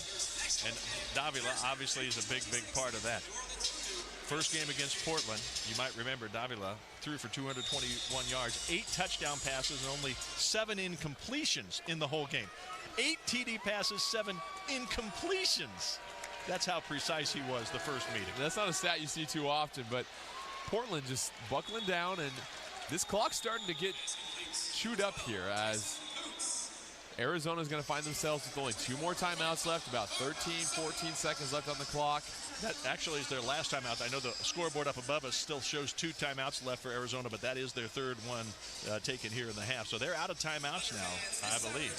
And it's going to be 3rd and 1, 3rd and 2, a short 2. And a stop by the Portland defense here would go such a long way as just maintaining that momentum the offense has got. These guys are already going to go into the locker room jazzed whether Arizona scores here or not, because they are playing step by step with the best team in the AFL. And it's not like Arizona's playing bad by any regards. No. They're playing well. They're executing. Portland's just doing what they've been trying to do all season long, and it's really nice to see this team really step up in all phases. We heard before the game in the locker room, the Coach Sock say, just give me effort. Whatever happens out there is fine. Let's just play football. Davila looks, end zone, and there's a trip in the end zone. Pooch is knocked down. I think the foul is going to be against Varmasoni, who did not agree with the call. Most likely going to be PI half the distance to the goal line, which doesn't kill you in this situation because, again, the shorter area for them to operate in, it's harder for them to score because they're not going to try to run the ball with Davila. One thing we should point out is that Arizona will get the football to start the second half. So it's really important. Number 24 on the defense. It's half the distance from the previous spot. Automatic first down. Arizona's elected to reset the game clock. Please reset to 13.2 and start on the snap. So instead of the 9.2 seconds that is on the arena clock, it's over 13 seconds now. Clock still has not been reset. That's why the officials are going to have to stop play. They're trying to get it set. Please correctly. reset the game clock to 13.2. Thank you. They're working on it. Now they've A little bit of attitude from the official right there. He doesn't like having to repeat himself. No. Well, who does, really? So, here we go. First down and goal at the 4. 13.2 seconds left. Davila has been in this situation many times before. He's passed for over 4,800 yards in each of his 4 AFL seasons. And now I think Portland has taken a timeout.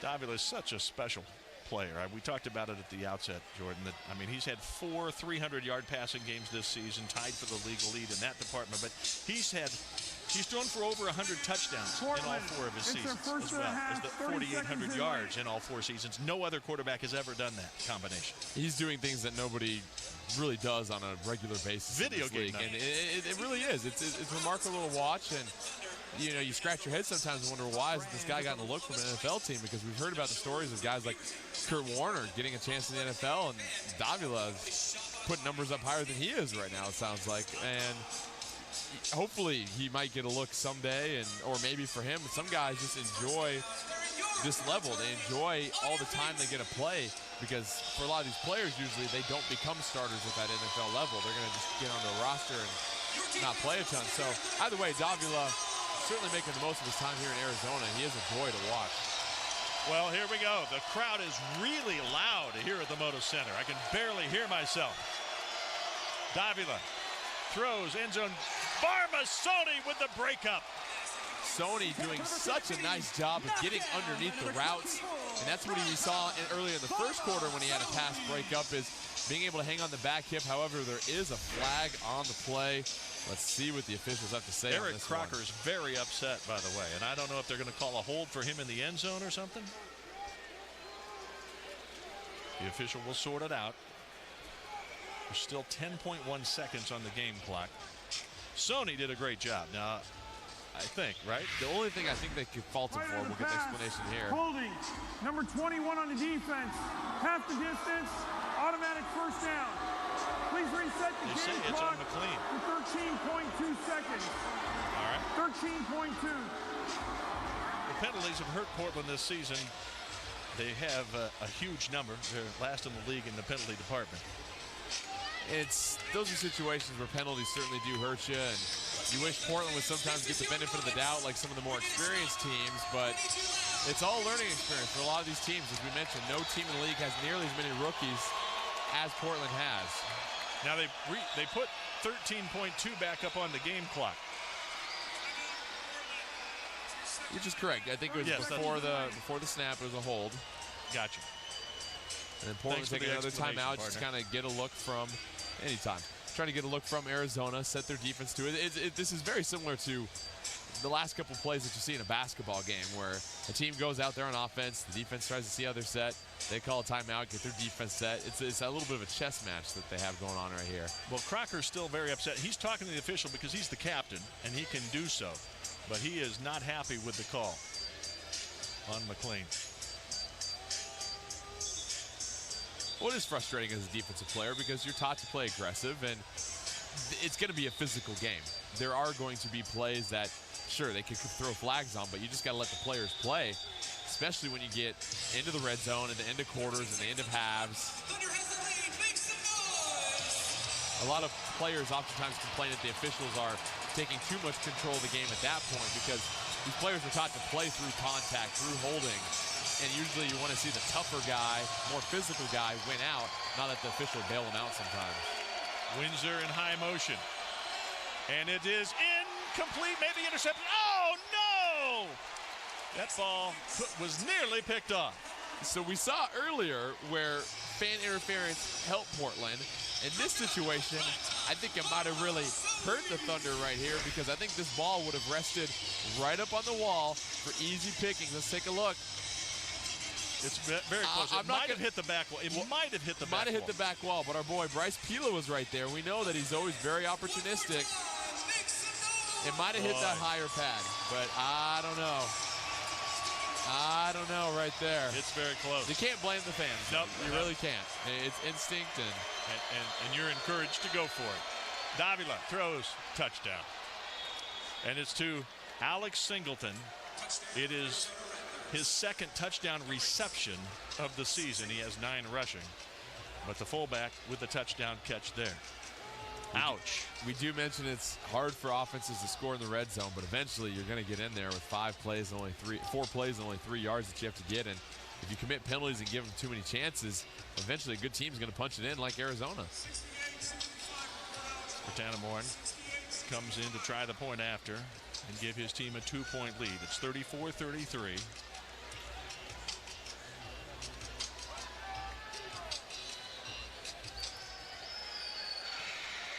And that one is up and good.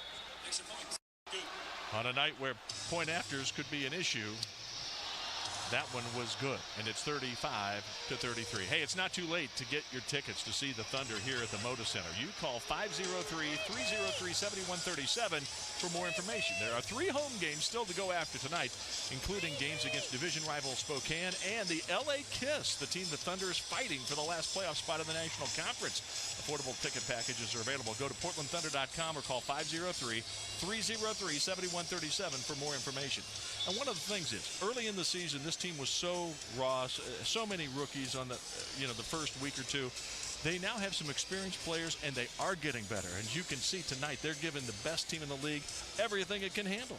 They really are, and it's just a matter of cleaning up some of those penalties. And a lot of times, I don't even think they're bad penalties. I think it's just the officials are being a little ticky-tack on a couple calls here or there, especially in the red zone where everything's going to be fast, everything's going to be physical. Guys are going to grab, hold, and push, and you got to let them play through that.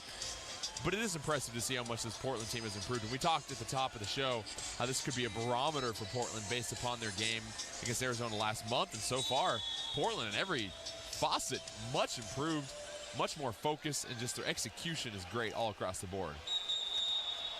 So Portland will have it on the touchback there. And, when these two teams play, it was pretty much, I don't want to say over at halftime, but it was pretty much over at halftime. Arizona beat Portland 61-32 here at the Moda Center. 8 touchdowns, no interceptions for Nabila. He was 16 of 23, 221 yards. Portland had 4 turnovers in that game. That was the big number. Arizona just 1. Marquise Floyd, 3 interceptions, as I mentioned earlier, tied an Arizona record. Tonight, a much better effort for Portland. And both teams with a turnover in the first half so far, which has led to a score for the other team. Arizona throwing the interception, Portland scoring on the next drive. Portland then fumbling the ball, and Arizona scoring off of that. So really these teams have played equal football. It's just going to come down to the last possession in this game, I think. And there's incomplete. It'd be 1.1 second left. Now the Arizona is claiming that that ball is grounded and that it's in the end zone, therefore a safety. That's what they're appealing for.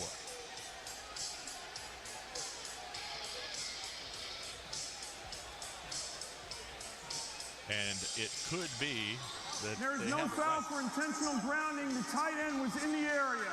Second down. And they dodge a bullet there because it looked like it could have been a safety. Meanwhile, it looked like there's a little bit of a heated exchange between Southwick and Coach Salk right there. So yeah, we'll definitely have to find out about that at halftime. But they're bringing Darren Thomas in right now, and you don't know if that has anything to do with that conversation or the fact that they just want to get Darren the ball and, hey, take the snap, take a knee, and let's head in the locker room and live to fight another day. Well, I think the emotions are running high right now. Let's just point that out. Southwick and the coach definitely had some words there. But I think at this point, it's unlikely you're going to connect on the long play here with just the final play of the half. So it's just don't get caught for a safety right here. I think you just direct snap to Darren, let him run, take a knee, take the hit, get down, get out of the half, let your defense get back on the field, try to slow down Arizona in the second half. If you can create one more turnover and your offense can just protect the football, you're going to win this game. Turnover margin has been an issue for Portland. They are -4 on the year coming into the game. Now, that's not too bad, but when you consider that Arizona is second in the league at +13, that's a big number. And if you're Coach Salk, I don't even think you tell your team to be less aggressive because of these penalties. It's when you're aggressive, you create turnovers, and hey, you're going to give up. You're going to give up points on drives anyways. As Portland wisely just direct snap up the middle, Darren Thomas and the half, so they can get on out of here. But don't expect Portland to turn down the intensity next half because of these flags, Scott. All right, and there you see the Thunder. I'll tell you what, if you said coming into the night that you would only be down 35-33 to Arizona at halftime at the Moda Center, you'd take it. Absolutely. So Portland, you've got to be very happy about how you feel so far. Coach Salk, he's got a couple adjustments to make, but everything across the board looks great. The defense is not giving up really quick touchdowns. They forced the one turnover, almost two, maybe on that one off the wall. And let's go down to Coach Salk and Megan Berry. All right, Coach, close game here tonight. What are you looking for to maintain that momentum heading into the second? Again, just keep on making plays when they're there. I think we've done a fantastic job of doing it. Again, we're playing great. Young team, first-year coach. A lot of improvements, though, as you said this evening. What has impressed you? Again, every time we play hard. We don't ever give up. We continue to improve. And again, we're showing it this first half, but we got to continue it into the second. And clearly, the guys are having fun out there tonight, and they're focused. They're executing on both ends of the field. Talk to me about the chemistry on this team right now. It's solid. I mean, we're a team. There's 21 guys that we dress for a game, and all 21 are playing together. It's awesome to see. I'm proud of my guys, without a doubt. Perfect. Thanks, Coach. Thanks, Tom. Appreciate it. Well, no question. He should be proud of his guys here. They gave him a great effort as he asked for it prior to the game in the locker room. Well, now it's halftime, and the Thunder is very much alive here at the Moda Center. 35-33, Arizona on top. A long way to go.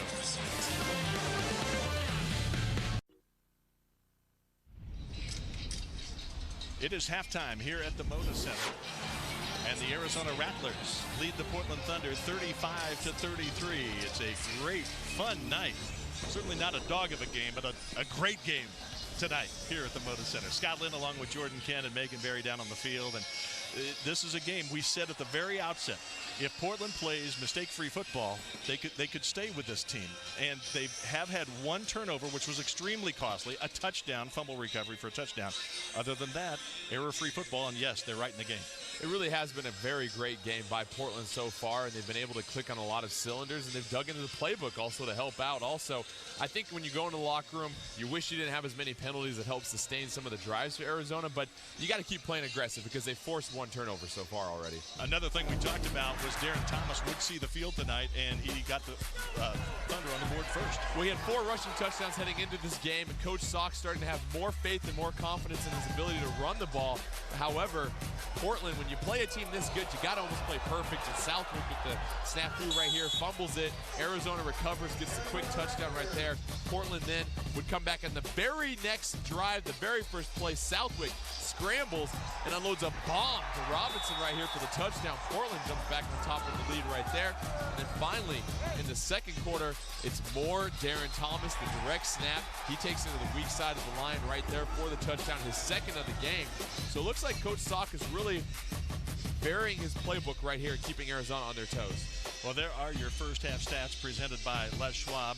And again, yardage is just it's a funny number in this league. It doesn't matter. Arizona's, I think, given up more yards than they have on the year, but they score 65 points and the other guys don't.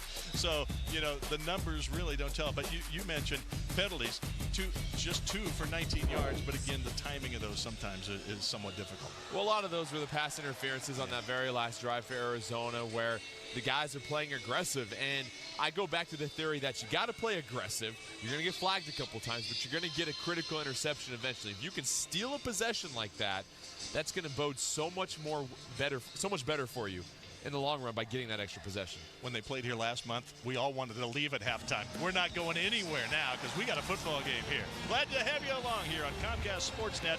2-point Arizona lead here at the break.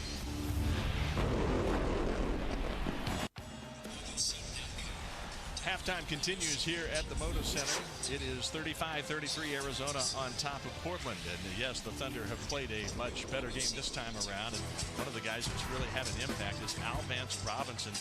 He has had a good game. He really has. And it's his ability to get separation downfield that has really helped Southwick out because he's getting great protection from the offensive line. The Southwick is needing to find that receiver downfield. Robinson, we've talked about his route running and how it's improved, how he's getting on the toes of his defenders, forcing that two-way go, and then getting that burst and acceleration to get some separation right there. And that's all that it's all about in this league.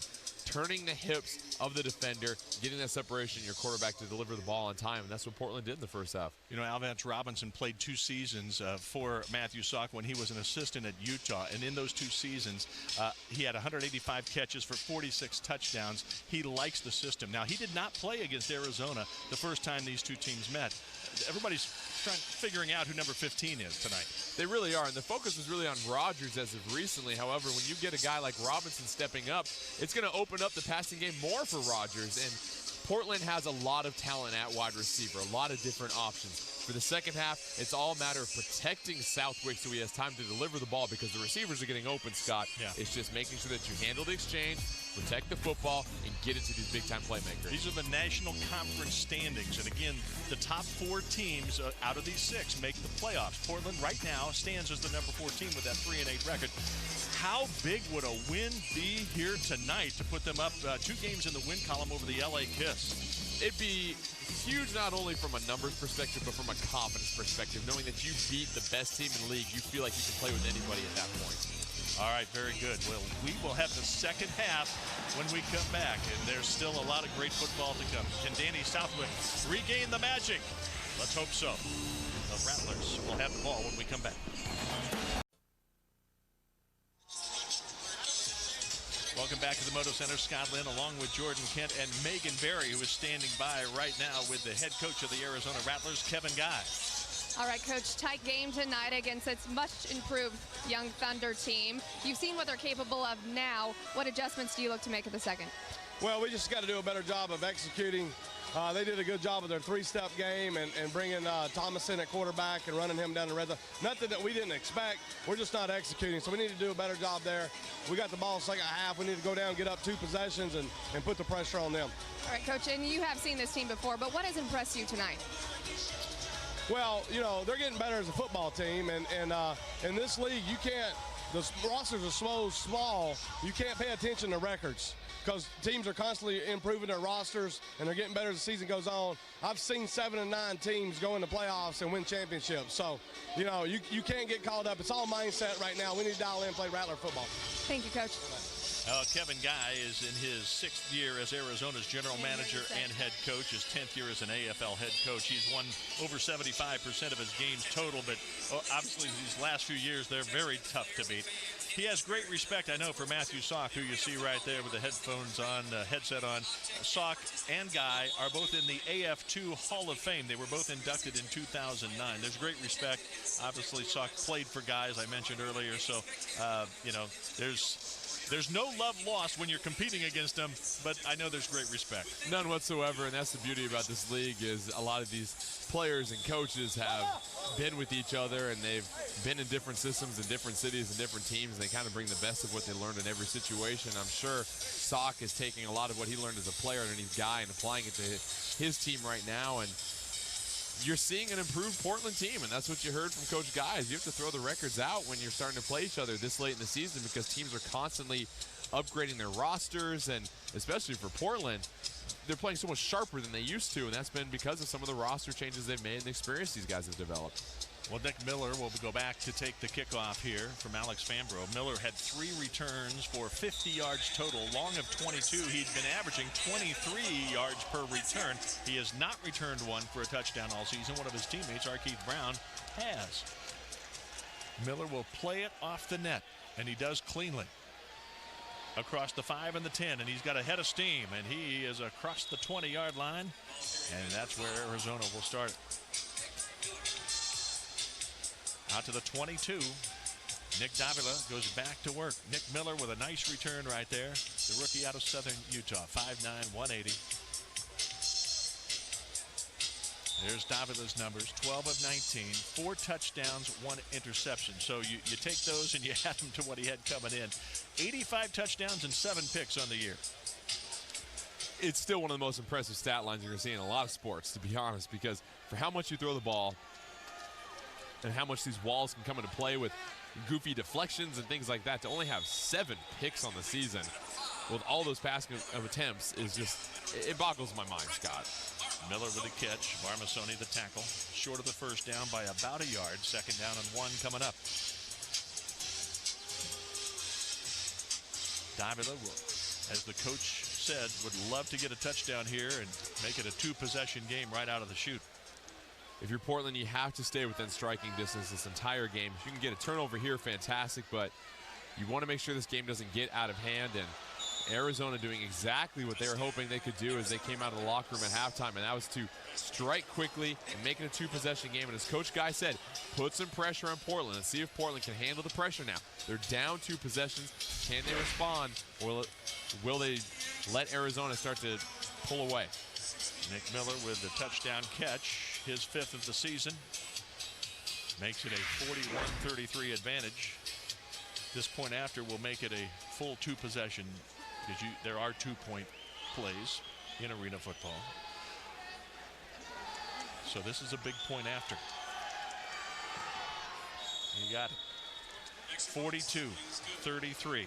Arizona's largest margin of the night, and that man, number 5, Nick Miller, has helped his team on the kick return to start that possession, and then this great move on Barmasoni for the score. The Thunder Dancers on the field here during that time. Will be right in the action after the touchdown by Arizona. There's Jeffrey Solomon. He's kind of the up man here as Dwight Mclean is back in the end zone. He'll take it off the netting. If indeed Craig Rattlers can get it back there. He's actually come up short a couple of times tonight, so it might be a chance. This would be the time that we would like to see. I keep saying McLean, he's going to take it past midfield at some point this game. Here we go. Good blocking, just short of almost midfield. Just short of almost, but he's getting there. He's sniffing it. He heard me. He's getting close.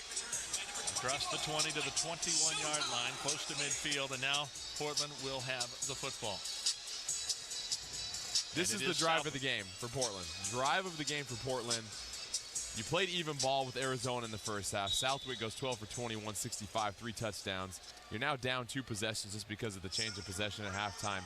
You have to score here to keep the pressure on Arizona. If not, they could have an opportunity to put this game away. Has Rogers. Southwick dances off that Rogers, and that's what you want right there, Scott Lynn. How about that? Touchdown, Eric Rogers. His 18th touchdown catch. Check that. his 19th touchdown catch, his second of the night. And that's huge for Portland. We mentioned Arizona trying to put the pressure on Portland by scoring, going up by 2 possessions. Rodgers, you get him in the open field. We've seen this all season long. He's so elusive and so good at finding the open spot and shaking his defender. He now puts Portland back in a 1-possession game with the top-ranked team in the AFL. Point after is up and off. My goodness. It's not a given tonight. And those are starting to add up. That's his 3rd missed PAT. Portland finds themselves down 3 because of that. And remember, too, that Michael Brunstein was waived after he had missed 6 field goals over a 3-game span. Let's go down on the field to Megan Barry, standing by with a special guest. All right, clearly you guys carried that momentum right into the second half. What was Coach's message to you? Just finish. Go out there and finish. Outscore them. And just go out there and play better second half. Talk to me about that last play. This hitch, good block by Solo. I just made a play. Get out there. Thank you. Yeah, I'm sorry, the game's kind of getting in the way of our interview there for a second. Well, a lot of these players are two-way players, and so they're going to also be on offense and special teams. Most of the time, we've seen that from Darren Thomas, but Southwood, they go with just a short route. Rodgers, that's just all Rodgers right there. You got to give him all the credit right there. Gets a good block on the outside, but he shakes 2 defenders that would try to make that initial tackle and gets a nice little block right there by Jeffrey Solomon, and that springs him loose for the touchdown. Well, there's no question he knows how to score. He broke the school record for scoring and receiving, 41 touchdowns over 4 years at Cal Lutheran. Nick Miller cleanly off the net. Oh, he stopped at the 10. Nice play. And Arizona likes to leave the returner on an island back there. You typically see Jeffrey Solomon back there with Dwight Mclean when they're receiving, Portland is, but for Arizona, they just have Miller back there by himself. So if you can get that ball to ricochet off the upright, you've got a wonderful opportunity to recover what we like to call the longer onside kick right there, Scott. So now Nick Nabila back to work, the 5th-year player out of Cincinnati. Again, we talked about it earlier. His father passed away last Friday night. He came off the bench for the first time in his career to lead the Rattlers to a win last week. And he throws here, complete, just short of the first down. The pass goes to Carrie Reed once again. Pass complete to number 15, Carrie Reed. Reed has been a busy man here tonight. In the first half, 6 catches, 60 yards, 3 of them were for scores. Let's hope this Portland D can make this Arizona drive a little bit longer, as last time Arizona scored in just simply 2 plays. And Arizona usually likes to go short pass play, lull you to sleep, and then go for the deep ball. Let's see if they find Miller here. It goes instead to the fullback, Alex Singleton, a rookie out of Tulsa. Had a touchdown catch to put his team ahead earlier. And Arizona opting to go for the run to move the chains to give themselves a fresh set of downs here. And yeah, the challenge with Arizona is trying to get pressure on Davila, because if you give him too much time to operate back there, he's going to find a receiver to get open. Plus, it's just difficult as a DB with this much space and receivers getting a running start to lock a guy down for more than 2 or 3 seconds. Looking towards the end zone, double coverage for Windsor. They had him covered up big time. McLean and Crocker all over him. That's just excellent recognition by McLean and Crocker right there, seeing that Arizona looking to try and go deep. The other defenders doing a good job locking up their men, and you just got to sprinkle 1 or 2 of those into the drive. You're not going to stop Arizona every drive. We know that. But if you can slow them down a little bit and just disrupt that rhythm, that's going to lead to chances to get interceptions, because then Arizona's going to try and reach and try and force some throws they normally wouldn't. Poots in high motion. Davila looking his way. Throw, and it's incomplete. It's not often we see 2 incompletions in a row for Arizona, but here Portland, they've got them in 3rd down. Maybe you can try to keep them in front of you in the chains, but you don't want to give up anything big. You've got Arizona reeling a little bit at this point. Although it's a veteran club that's won a lot, I'm sure 3rd down and 10 doesn't really scare them at all. Davila's percentages in the high 60s for the year, so to see back-to-back incompletions is shocking. 42-39. Davila on 3rd down. Throws. Oh, almost picked. Reed, though, makes the catch. Has the first down. McLean knocks him out. Pila was in a spot. Looking for the try pick. and get the pick. And Pila, we love him. He's 5'11". Might have needed to be about 6'6" on that play right there to get the pick. But I like this series so far defensively for Portland. Arizona's having to work for their yardage. They're not getting anything really easy, especially those last 3 throws. You had 2 incompletions because you had great coverage. And then that throw right there barely got over the head of Pila. So this defense, they just got to keep applying that pressure and keep being aggressive. Nabila goes to Poots, and he is stacked up in a hurry by Eric Crocker. I also want to mention the pressure that Portland's getting on Davila right now. They're getting a little bit more of a push up the middle, and that's forcing Davila to roll a little bit more out of the pocket, and it causes a quarterback to just think a little bit more. If he gets comfortable in the pocket, you hear that at every level of football. If a good quarterback is comfortable in the pocket, he will pick you apart. And so that's why you have to get that pressure up front, try to disrupt it, and just try to interrupt the timing that he has. Pick up a 5, 2nd and 5. Davila throws. Poots on the right side is stacked up immediately. Crocker. Pila was also in the vicinity. Short of the first down by about a yard. Almost 2 yards. It will be 3rd down. Portland needs a stop, a takeaway, something somewhere along the way. That's what makes Arizona so good. You don't get that very often. Windsor will be in high motion here. Davila looking his way. Windsor, it's off the netting, no good. Incomplete.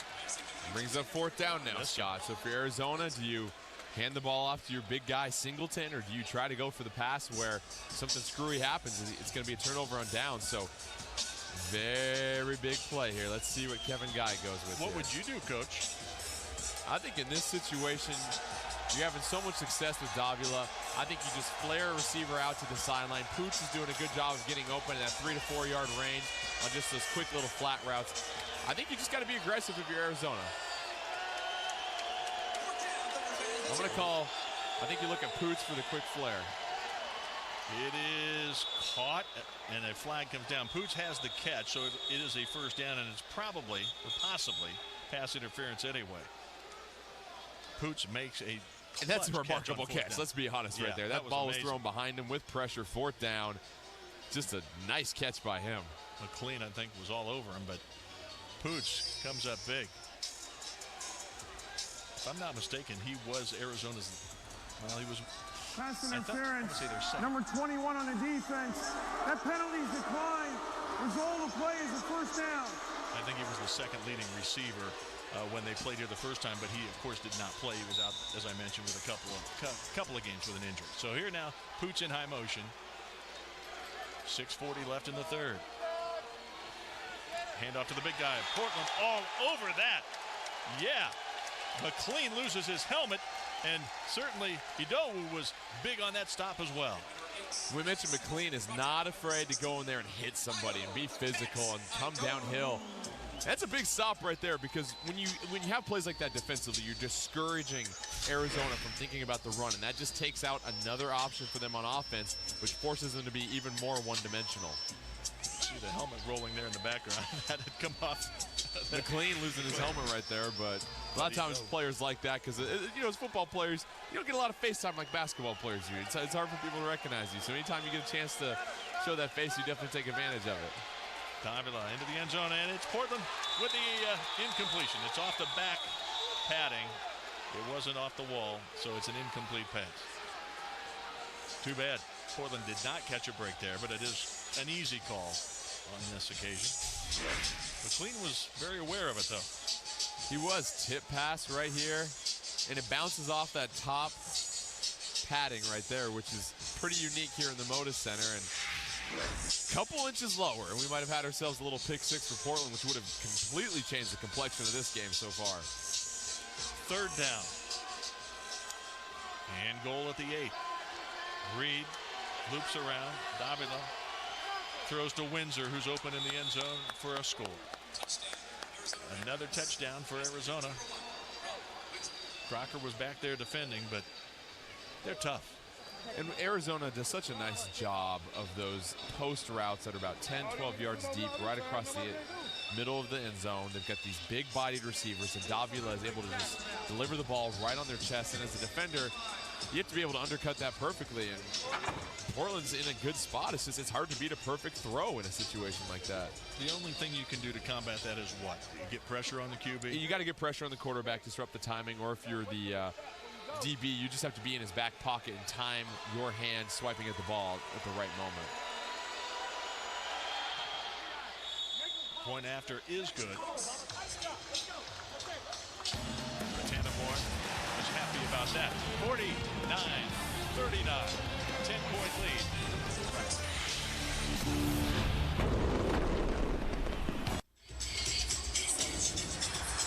Welcome back here to the Moda Center. Arizona now with a 10-point lead, 49-39. 4:24 left in the third. Nick Nabila, who was under 50% for a completion percentage at one point, he's now 20 of 31 for 209 yards, 6 touchdowns, and the 1 interception. More Dobby-like numbers. It was, and he had a drive that they ate up a lot of clock right there. And I need to get down to Megan Barry. She has some news from down on the field.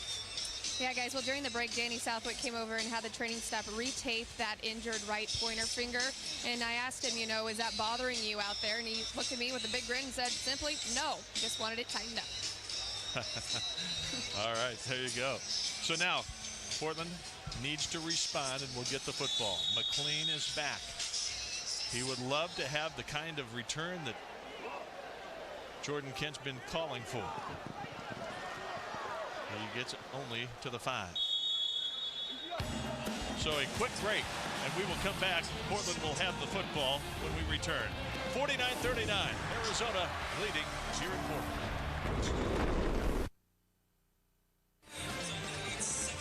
Tonight's Portland Thunder game is presented by Spirit Mountain Casino.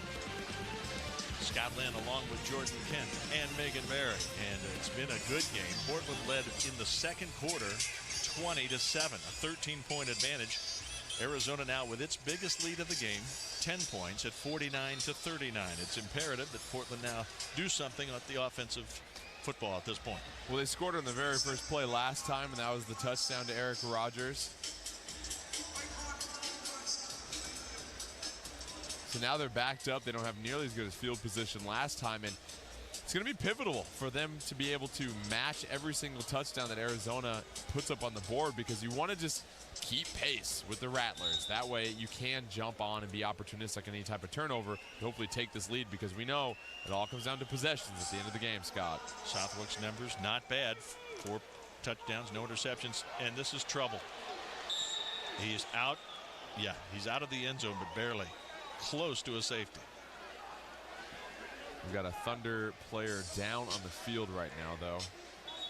Pitcock and Glasper were the guys that made the stop on that play, but down on the field. Looks like Max Gene Gillis down there. The big fella from Georgia, 6'4", 340. They definitely need him on the line. He's been one of their best line players, that big body right there. Let's hope he's okay. Let's hope so. We're going to take a break, and as the trainers tend to him, we'll come back and get a medical update when we return. 49-39, Rattlers on top. Max Gene Gillis is injured and has had to leave the game. Here's a replay. Keep an eye on the left side of your screen right there. It's just an unfortunate thing. That's a big fear of every player. It's you're engaged and you don't have your eyes on somebody and someone gets blocked into your leg, and it looks like it took out his ankle or knee. They were looking at him, so let's hope the big fella's all right and nothing that they can't brace up or tape up. Southwick throws it up into the stands. He was in trouble. Not sure there was a receiver anywhere near him. Except our buddy in the orange hat again. Yes, that's it. There we go. He's getting a lot of screen time. He's going to have to pay some sponsorship fees here pretty soon. Absolutely. Nick Teresso, by the way, who started the last game in Spokane, is now at the guard spot. So you got Abe Markowitz playing just his second game with the Thunder. Teresso, same deal, and then Stanley Daniels. So that offensive line, it might be a little tougher for Southwick to have time. And now a late flag, and yes, sir, that's Keith Brown. You can't do that, son. You can, and Portland being the beneficiary of some bonehead play, to be honest. And you're Arizona. Just put them into the wall. You've got them pinned back. You've got a 10-point lead. They're going to be looking at 4th and 7. But instead, you've given them new life now. And if Portland scores on this drive because of that play, that's not going to be a very happy Coach Kevin Guy on the opposite sideline. Personal foul, unnecessary roughness, number 11 on the defense. 10 yards from the end of the run, automatic first down. The key words there were after the play. Kevin Guy has that look on his face when you let your teenage son borrow the car the first time when he brings it home with a scratch. Just, come on, young man, come on. Jeffrey Solomon goes wide to the left side. Eric Rogers will be in high motion as Portland tries to answer the last touchdown. Southwick throws. He's got a man out there. Oh, yes, he does. Al Vance is inside the 10. Al Vance Robinson, 1st and goal for Portland. And you can thank our Keith Brown for that right there, because Portland getting some field position where Southwick feels a little bit more comfortable. Because if you're a quarterback, you're not going to feel comfortable take those deeper dropbacks in the red zone when you're in your end zone, when you're backed up. But here, Portland gets a play that develops. Robinson wide open. He's been the go-to guy all night.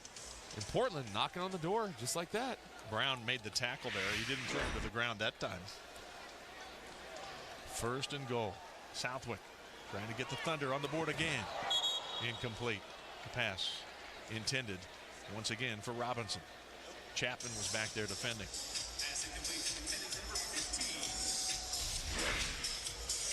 Portland needing to score here to make it a one-possession game again. This is, as we've talked about on all the games that we have done, Jordan Kent, this is a game of possession. That's all it comes down to. So it's going to be really interesting to see who's going to get the ball, because it's really the last minute, Scott. When the clock stops, who's going to have the ball at that point? Will we start to see the onside kick strategy? Can Portland continue to maintain this pace with Arizona? Will they get a pick on defense and possibly get a chance where they have a drive to take the lead? Still plenty of football to go. Southwick is going to score behind the Jeffrey Solomon block. Well, so far for Portland, your biggest weapon in this game has been your quarterback being able to run for a touchdown. 3rd rushing touchdown by a quarterback this game. First for Southwick, of course, Darren Thomas has chipped in with 2 of them. And Portland still keeping stride with the 11-0 Arizona Rattlers.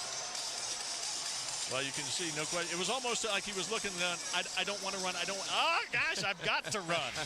It's open. The crowd encouraged him right there. They saw the opportunity for him to run and score, and had a little bit more space on that one than the one in the first half where he got stuffed. 9-yard touchdown run.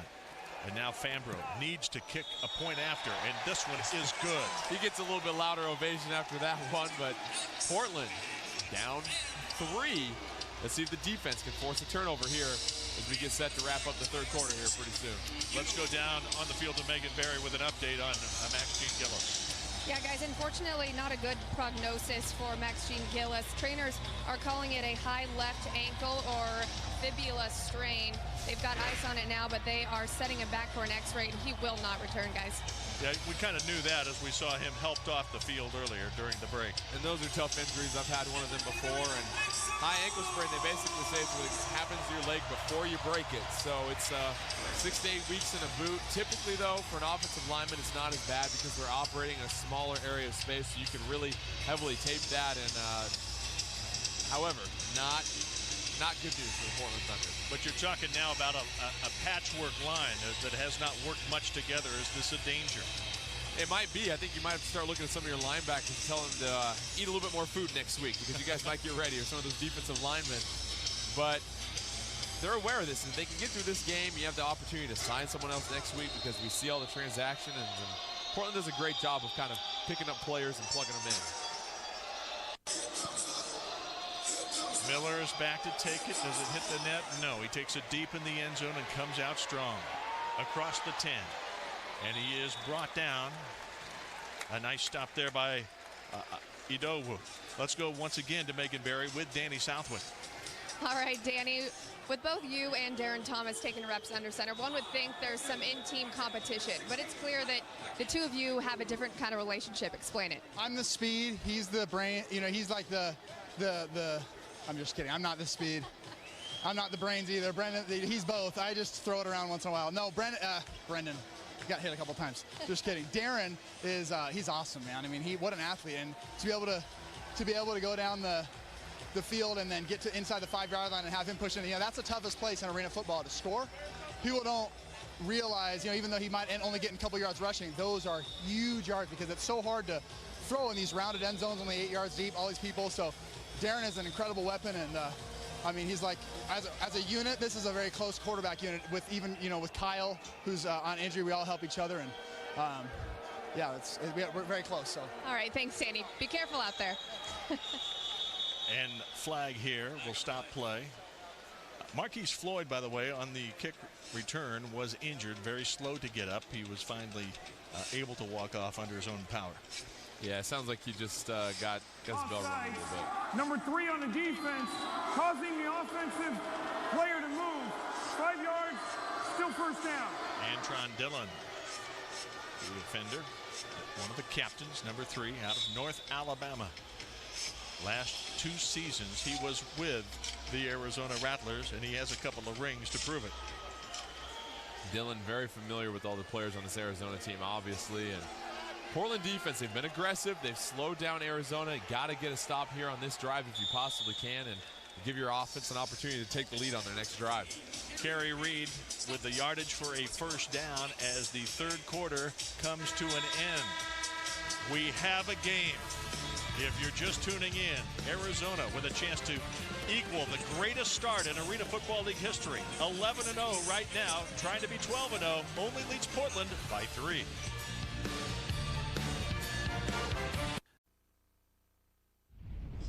Tonight's Portland Thunder game is presented by Standard TV and Appliance.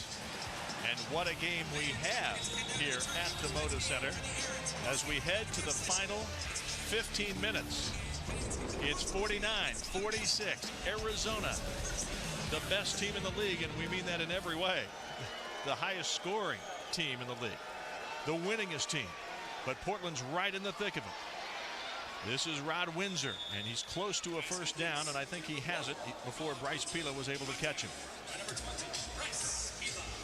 This Portland defense has done a good job of slowing down Arizona somewhat. Arizona, a team that averages over 60 points per game, as we mentioned. And they've got big weapons on the outside with Windsor, Purefoy, and they also have Coots in the middle that's doing a fantastic job of getting open. Let's go down on the field to Megan Barry with an update on Max Jean Gillis. Yeah, guys, I just spoke to him during the break, and he told me, he's been through this injury when he was at Philly. He said he just wants to protect his team. He said it's hard to sit back and watch from the sidelines right now. And that's kind of hard to sit back and watch as well as Michael Huey, the declared tight end. All right, big fella, go get your warm on right there. Nothing wrong with that. 6'5", 315 hey, you're out Texas. here.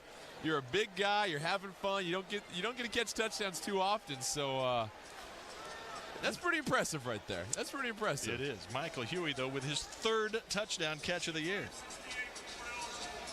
4 catches, 3 for scores. They go to him when they need the touchdown. Well, I said Arizona had big receivers, but that's a little overkill right there.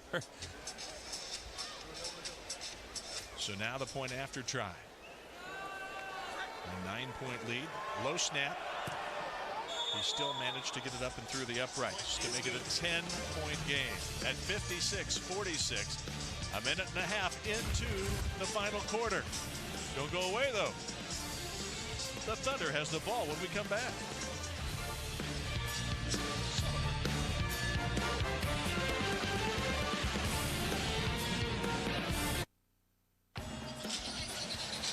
The Thunder season continues on Comcast Sportsnet Thursday, June 26th, when they host the 2-8 New Orleans Voodoo. Tune in as the Thunder continues its drive towards a playoff berth in their inaugural season. That's Thursday, June 26th at 7, right here on Comcast Sportsnet. Scott Lynn, along with Jordan Kent and Megan Barry. It's time for the Thunder to get that big return from Dwight Mclean that you've been looking for. He's back there to take it off the net. Fields it cleanly. Here he comes across the 5. He's got a blocker or 2. He's exciting. I still think he has a chance to get past midfield. I don't want to give him any more chances because that means the defense isn't stopping Arizona. But I really like what he's been doing in the return game as we have a player down. We can't up. It looks like It's Eric Crocker. Eric Crocker. And he's upset at the official over something. He is down and he is upset. Not at the trainer, no. At the official. It's first down for the Portland Thunder. Please welcome back your Thunder. So Portland now with the footballs. We'll take another look at that. And you can see he's just clean as there. And there, push in the back. Right after the play. Push in the back. Officials missed that call.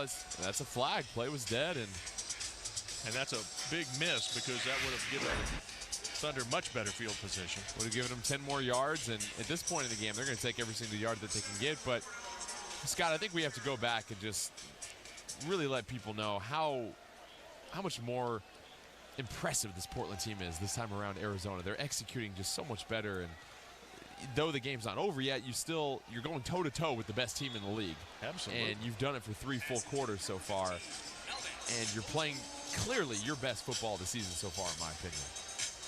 They played a very nice game last week. Came up just a little short, losing at Spokane 58-48, but had a chance right up to the end in that one. So they are getting very close. And again, they're 3-8 coming into this, and they're in the 4th spot in the Western in the National Conference. So they are still in a position where they can make the playoffs no matter what happens here. Well, that game against the LA Kiss is going to be big in a little while, isn't it? And one of the big fellows is. Look at that. Ball carried by number 70. Nick Teresso. That's Teresso. Nick Teresso, the second time we've seen him carry the rock this game. No penalty this time to take away the yardage, so he's going to hit the stat books right there. And Portland looking at 3rd down and about 5 right now, and you want to make sure that you score on this drive because you just want to give yourself a chance, if your defense gets a turnover, for you to have the ball with a chance to win the game when it's all said and done. Brandon Lockhart is on the line. I think earlier I said that Teresso would probably go to the line, but he is he's sharing time at the fullback spot. So it is Brandon Lockhart that's on the line, and now the football is loose as Teresso lost the handle, but he's down apparently. Ball carried by number 70, Nick Teresso. So it's now a 4th down play coming up. 4th and about 1. Yeah, interesting play call right there. I mean, you get a couple yards with Teresso, and maybe their thought process is that Arizona just can't really defend the run so far this game. You've seen all the quarterback rushes that they've had success with Darren Thomas, and then even Southwick being able to scamper into the end zone. But you're now looking at 4th and 1. You have to get this, Scott. I think it's clear for everybody. Southwick throwing. He's got a man out there, and it is caught. Flag as well, but it is a catch, and it's a touchdown for Eric Rogers. To say that Coach Salk is conservative, I don't think you can ever say that right there. 4th and 1, they go with the over-the-top throw to Eric Rogers. Rogers with a hand in his face does an unbelievable job. Take a look at this. Southwick drops back over the top. Rogers, unbelievable concentration right there. They would have had the flag anyway, but the catch is nice. The touchdown to finish the play, and Rogers coming up huge in the second half with his 2nd touchdown. It was a defensive penalty. Declined, of course. Touchdown stands. The point after here is good and much needed because it makes it a 3-point game. 56-53. We're still involved in a great one here at the Moda Center.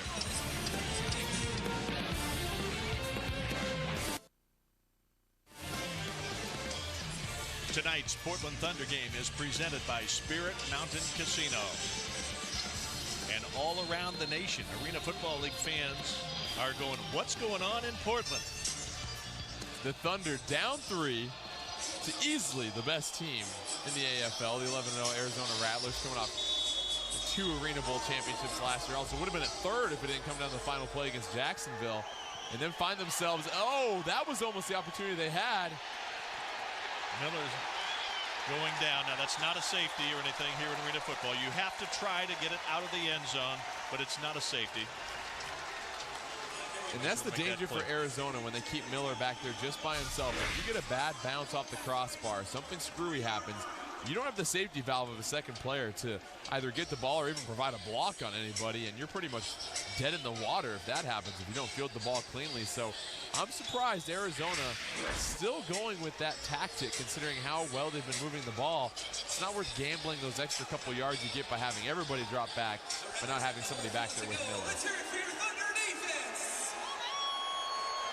Windsor's wide left. And they're going deep. Carrie Reed was the guy out there. A little miscommunication, I think, there on the play call. Just didn't seem to ever develop. Arizona staring at 2nd and 10 now, and pressure is obviously important anytime that the quarterback drops back, but especially in a situation like this, where their heels are on the end zone. Any type of pressure you can get to force them out of there, because a bad throw and interception, you've got fantastic field position. Portland came into the game tied for 5th most interceptions in the Arena Football League with 18. That pass is incomplete. Out of the hands of Reed. Mclean was the defender. And now the clock continuing to run down to 9:45, and again a running clock that continues until the final minute. But if Portland can make a stop here, oh my. Well, Scott, you mentioned earlier when we were looking at the playoff standings, what would a win mean? I mean, for these fans, we've just seen so much more energy and enthusiasm, and they know what's at stake at this game. If they can get a win over Arizona, just the momentum it would do for this franchise.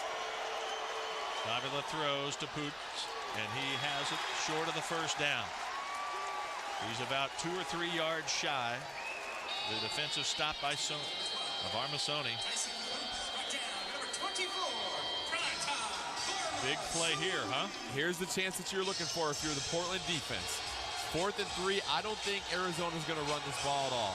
And I think if you're the Rattlers, you're going to look either in the middle with Poots or on the sideline. Poots is your guy. That's who they've been going to on any short yardage situation. So I would really key on him. If I'm face-to-face with him, he will be getting the ball. Biggest stop of the game right here for Portland. Nabila under pressure throws. It's up in the air, and it is incomplete. A stop for Portland. Oh, my goodness. That's all they needed, Scott. The offense just had to make sure they kept pace with Arizona. They knew this defense would eventually step up, get a stop, whether that's an interception or a turnover on downs. And it started with the great kick. Nabila drops back, delivers a good throw. It's just under pressure, a little bit outside of his receiver for Windsor, and they just swarm him. And Megan Berry is standing by with Varmasoni, who made the big play. All right, it's not often this Arizona offense gets stopped, but you guys putting the pressure on them tonight. Talk to me about that last sequence. We just try to make a stop, get our offense back on the field so we can get back in the game. Still a lot of time left, so just trying to make a play for my team. Oh, my goodness. Interception. Interception, Jeremy Kellum during the interview there. Sorry to interrupt, but my goodness, Jeremy Kellum with a pick. And Coach Salk just threw his headset against the wall right there. He's upset. He wanted pass interference. Eric Rogers very visibly upset at the officials after that. Coach Salk not happy at all with that play. Let's take a look. They want the PI right there as Jeremy Kellum pushes Eric Rogers, and from this angle, he pushed him. He pushes him right there, Scott. And you can't miss that call if you're the official. And if you're Portland, you fought so hard to get yourself in a position to take the lead, and to have a no call like that, it's infuriating. Poots is tackled short of a first down. Varmasoni right there to make the stop. My goodness. The officiating crew tonight. Ken Ray, the referee, the umpire Roger Stewart, Matthew Dornan, the headlinesman, the line judge Michael Livingston, and the back judge John Love. It's very important for the defense to the officials. Know everybody watching at home, we're not going to give you their phone numbers and address after that play right there. But if you're the defense, you just got to stop. Okay, you're still only down 3. Step up, don't lose composure, and do what you can. And there a flag is thrown as Sony grabbed Reed and threw him down on the ground. He was going to be the intended receiver, I'm pretty sure. And obviously the Portland coach is upset because that looks like it's going to be a PI flag. Illegal contact, number 24 on the defense. 5 yards from the previous spot, automatic first down. So the fans don't like it. Certainly the coach does not like it, Matthew Salk. In his first year as a head coach, he has done a great job of getting this team to improve week to week. Made some moves along the way to improve the talent. And he is now trying to figure out if his headset will ever work again. Those things I don't think are built to slam into the wall at about 30, 40 miles per hour. But I don't blame him for being upset. It was a bogus call, and not to harp on it because you still got to stop him on the drive here, but you get the stop on 4th down. You have this momentum. You've got a great route called. Your receiver gets pushed from the side off his route, one arm easily extended, and then they get an interception on top of it. It just kills all your momentum that you get right there. You had a chance to take the lead at home over the #1 ranked team in the league, and it got plucked from you. Talking with Danny Southwick. And now Nabila looking for Poots, who makes a nice move, and that's going to be incomplete.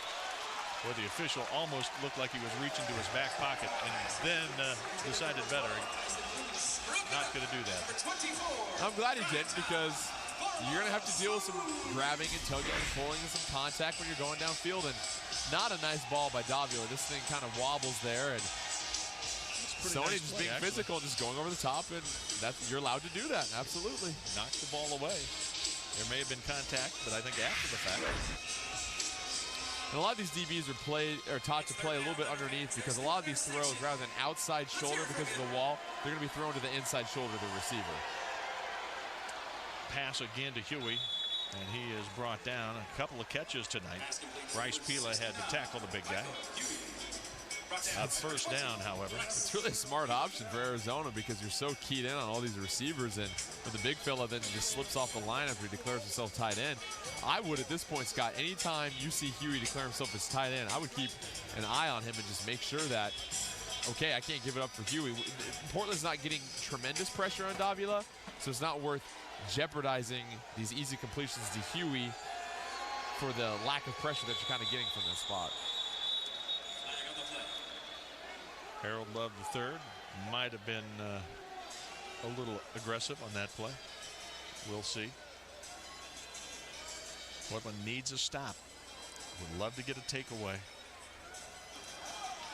Offsides, number 99 on defense with contact. It'll be 5 yards. By rule, it's an automatic first down. Portland is in the defensive bonus. Well, the officials aren't making too many friends here at the Moda Center tonight, that's for sure. They are not. Harold Love the third. But they have a tough job also. There's only 3 of them out there. Excuse me, 4 of them out there. And typically in 100-yard footballs, we like to say, you're going to have 7, 8 officials out there that are going to have a lot more eyes on the action. The plays happen fast here. Quick hitter to Windsor, and he is upended. Football loose momentarily, and Portland Crocker says he has it, but the whistle had blown. They're gonna ask for a replay, though, I'm sure. They're hoping that the in-house plays a replay so the coaches can evaluate if they want to throw the challenge flag or not. They're showing the replay as we watch it as well. Let's see if that knee hits the ground before the ball comes out. Oh, elbow hits it. He's down. He is down. Good call. Portland coaching staff saw it as you did at home and allows it. No challenge. Portland 7 penalties tonight, 41 yards. Arizona 5 for 37. The throw is caught. Windsor with a touchdown. 4 minutes exactly as the touchdown catch is made. Windsor with a big catch. And Nabila just threaded the needle with that throw right there. And something I think that they worked on earlier, we saw them during warm-ups talking about that, and Nabila giving a little point to Windsor as he comes off, letting him know that's why we called that play right there. Excellent route by Windsor. He's got 2 touchdowns tonight, and he's been a good safety valve for Nabila also, especially in the red zone. So Portland finds themselves down 9 right now, maybe 10 after this extra point. You kind of got robbed on a call not too long ago, but you have to maintain composure. And as we keep saying, keep pace with this Arizona offense. There is still a lot of time. I mean, there really is. 3.5 minutes or so is still time in arena football as the lead does go to 10 on the point after by Rattanamorn, who has done a pretty good job in that department tonight. 63-53. Arizona here at the Moda Center. We'll be right back.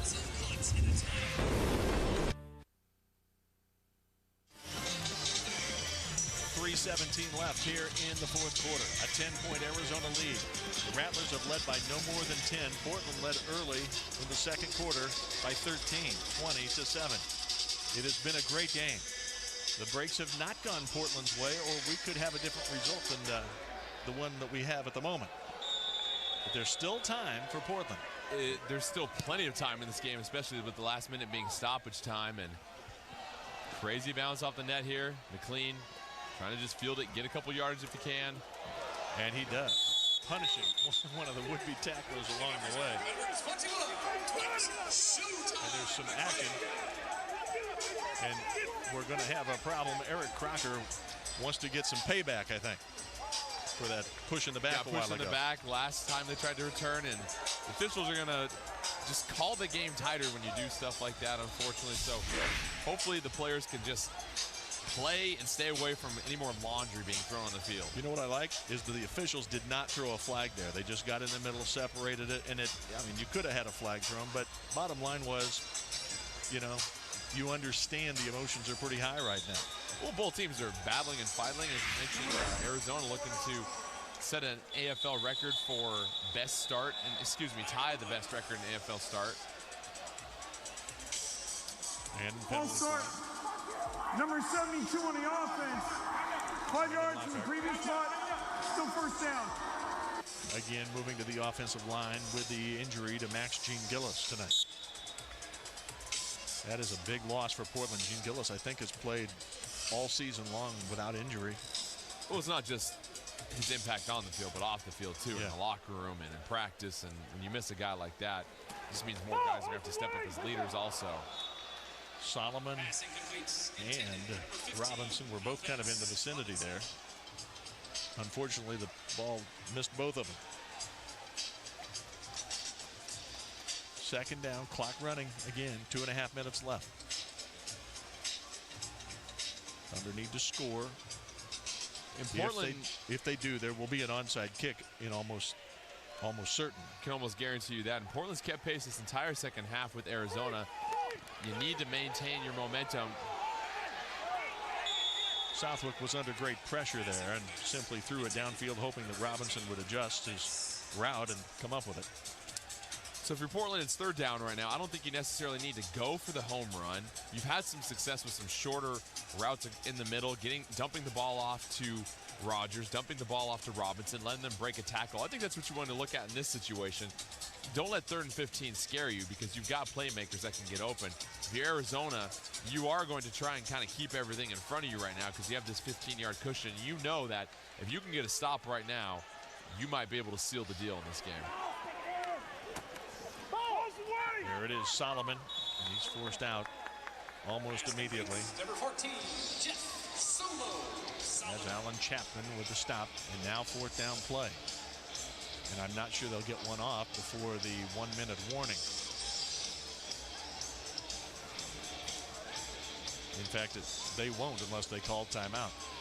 I think they want to let this clock run down to the 1-minute warning. You've got the clock stopping, because ideally you want to chew up some time here, get the ball back, hopefully off an onside kick, and then get a chance to win the game on the last drive. All right, Jordan Kemp, thank you very much. We'll step aside here when we come back. The final minute at the Moda Center as the Thunder tries to rally against Arizona. 1 minute left for the Thunder to try to pull off a miraculous come-from-behind win against Arizona. 4th down and 11 coming up. The clock will stop this last minute of play, so it's going to take a long time for Portland to get through this minute, but you said it right here, 4th and 11. They find themselves in a difficult situation. Need to connect here. It just goes to show you how good Arizona is. Portland's played almost a flawless game, and they still find themselves down 10, and it's just tough to beat one of the best teams. With the game on the line, the throw, it is picked off by Chapman, and he is going to run it in for a touchdown. A pick 6 for Chapman, the rookie out of Kansas State. He had a team high 8 tackles against Portland last month. And now he comes in with the dagger to the heart of the Thunder. He does a nice job as the pass was, again, intended for Alvance Robinson. And that's a tough situation when it's 4th and 11 because the defense can just sit back with their heels basically at that first yard marker, keep everything in front of them, knowing that Portland has to dump the ball at least past those yard markers in order to get the first down. And Arizona defense coming up big when they needed it most. Well, they're, after the slow start, down 20-7 early on. Bang, bang. Shout out to my mom. Delay of game because the special team didn't get out there fast enough. But again, averaging 65 points a game coming in, they're going to hit 70 if they make this point after. And it will not be the first time that they will have done that. Well, if you believe in long odds, that 5-yard penalty might come into play because 16 points is still a 2-possession game, Scott. If he misses this, you have a chance to go for 2 after each touchdown. It's hard, it's rare, but... Well, he made it, so he's 10 for 10 on the night. Craig Ratanamorn with the 10 for 10 night. Nothing wrong with that. And it was a difference tonight. It really was. Portland missing 3 extra points, unfortunately. So that always kept it kind of a 2-possession game the entire second half. And, you know, I go back to, Scott, the interception that Arizona had right after Portland had stopped the Rattlers on 4 downs. That was a very questionable call. It looked like it was PI. And if Portland scores on that drive and takes the lead, it completely changes the complexion and the energy of this game. And it just seemed like ever since that play, Portland just seemed very discouraged. And I know they've been fighting and scrapping this whole game, but time just kind of ran up against them, unfortunately. And, you know, crazier things have happened. You could score very quickly and get a couple onside, but they're now looking at a very tough deficit to overcome in the last 51 seconds. Danny Southwick passed for 253 yards thus far, 6 touchdowns total, one of those coming via the legs as he ran one in. 2 interceptions, however. Nick Nabila, 28 of 43, 277 as far as the yardage, and 8 touchdowns against Portland for the second straight time in this series. He did have the 1 interception early. Portland needs something special to happen. Jeffrey Solomon trying to find some room and only get to the 5. So Portland will have it. And here we got problems. Crocker and Nick Miller, and I think Crocker's going to get a penalty here. They've been kind of scrapping every single play, especially on special teams when they get out there and get against each other. And it just gets chippy out here. And guys are competitive, and they get fired up in these situations, and they know it's on the line. And Tyree Glasper also came in to play enforcer on that. Officials got him out of the way in a hurry. Big number 94, 6'3", 270 out of North Carolina A&T. So Portland had a heck of an effort here tonight and had played after the play, even with this great team. Foul, number 2 on the return team, late hit, half the distance from the end of the run, first down. Darren Thomas in the game at quarterback for Portland, so it's his chance to show what he can do throwing the ball. I doubt they're going to have him run here, obviously, with the situation being it is they're down 17 on the 3-yard line. So Darren Thomas, hopefully get a couple throws, get a little bit more confidence, and show the coaches that not only can I run, but I can throw also. So now 46.8 seconds left. Chance for Thomas. He throws to Solomon, and he's out of bounds. We did mention earlier that the June 26th game when the New Orleans Voodoo comes to town, it's the next time you'll see the Thunder here on Comcast Sportsnet.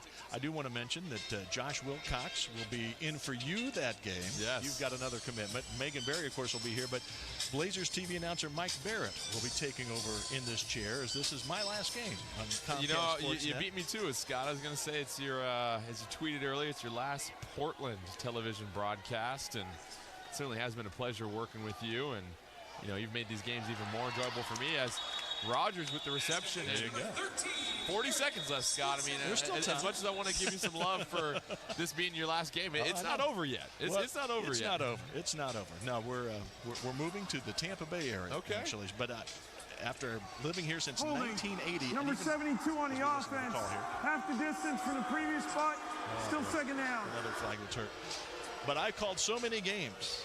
I came, of course, to Portland for KGW Television, the NBC affiliate. I worked games on Versus, the national affiliate, which is now NBC TV Sports or whatever, and certainly have worked in the Northwest for a long time. I called your state championship high school football game in basketball, for goodness sake. You surprised me with that newspaper today. Back in 2001, I remember that with Churchill, and yeah, it's been fantastic having you here, Scott, and it's just been a really neat experience for me to grow up and have you call those high school games and be able to have the honor to work side by side with you. And you know, you're going to be missed up here, that's for sure. You're going to be very, very much missed. Thank you very much, my friend. Nice, very nice. No, it's been fun, no doubt about it. You know, a lot of years, mixed feelings, of course, leaving a lot of friends, no question about that. But my wife and I are moving to the Tampa Bay area where we bought a house that's very close to the Gulf of Mexico, and we're going to spend a lot of time watching the sunsets. And I am writing my second book, a book about boyhood idols and childhood heroes, and I think that's going to be a lot of fun. I'll get that out. Hopefully, it won't be right away. I've got to do a little sunset watching first, and then we'll go from there. But I want to thank everybody at Comcast Sports Network. You know, Larry Aldridge, and certainly, I mean, you know, Jeff Engels, executive producer, and then, you know, Jeff Curtin's been directing these games, and our producers, Adam Willis, and you know, Ross has been terrific. I mean, it's just been a lot of fun to be involved, and I'm so glad. You know, interestingly, I graduated from college in 1976, and I've been on TV in some fashion every year since my graduation. I feel pretty blessed about that. And that's impressive. And Darren Thomas trying to do something impressive here. And hey! Whoa! Whoa! Yes, sir! Touchdown! Hold on a minute. That is a heck of a catch by Howard. Yeah, baby. How you doing right there? Darren Thomas airing it up. And Portland down 11 right now, 26.5. They're going to need a couple onside kicks. And well, you never know. You never know. It ain't over till it's over. Somebody said that once. But that was a beautiful throw by Darren Thomas. I mean, really just a gorgeous ball. 33 yards on the play. And Jamar Howard with the catch. Look at that. That's impressive.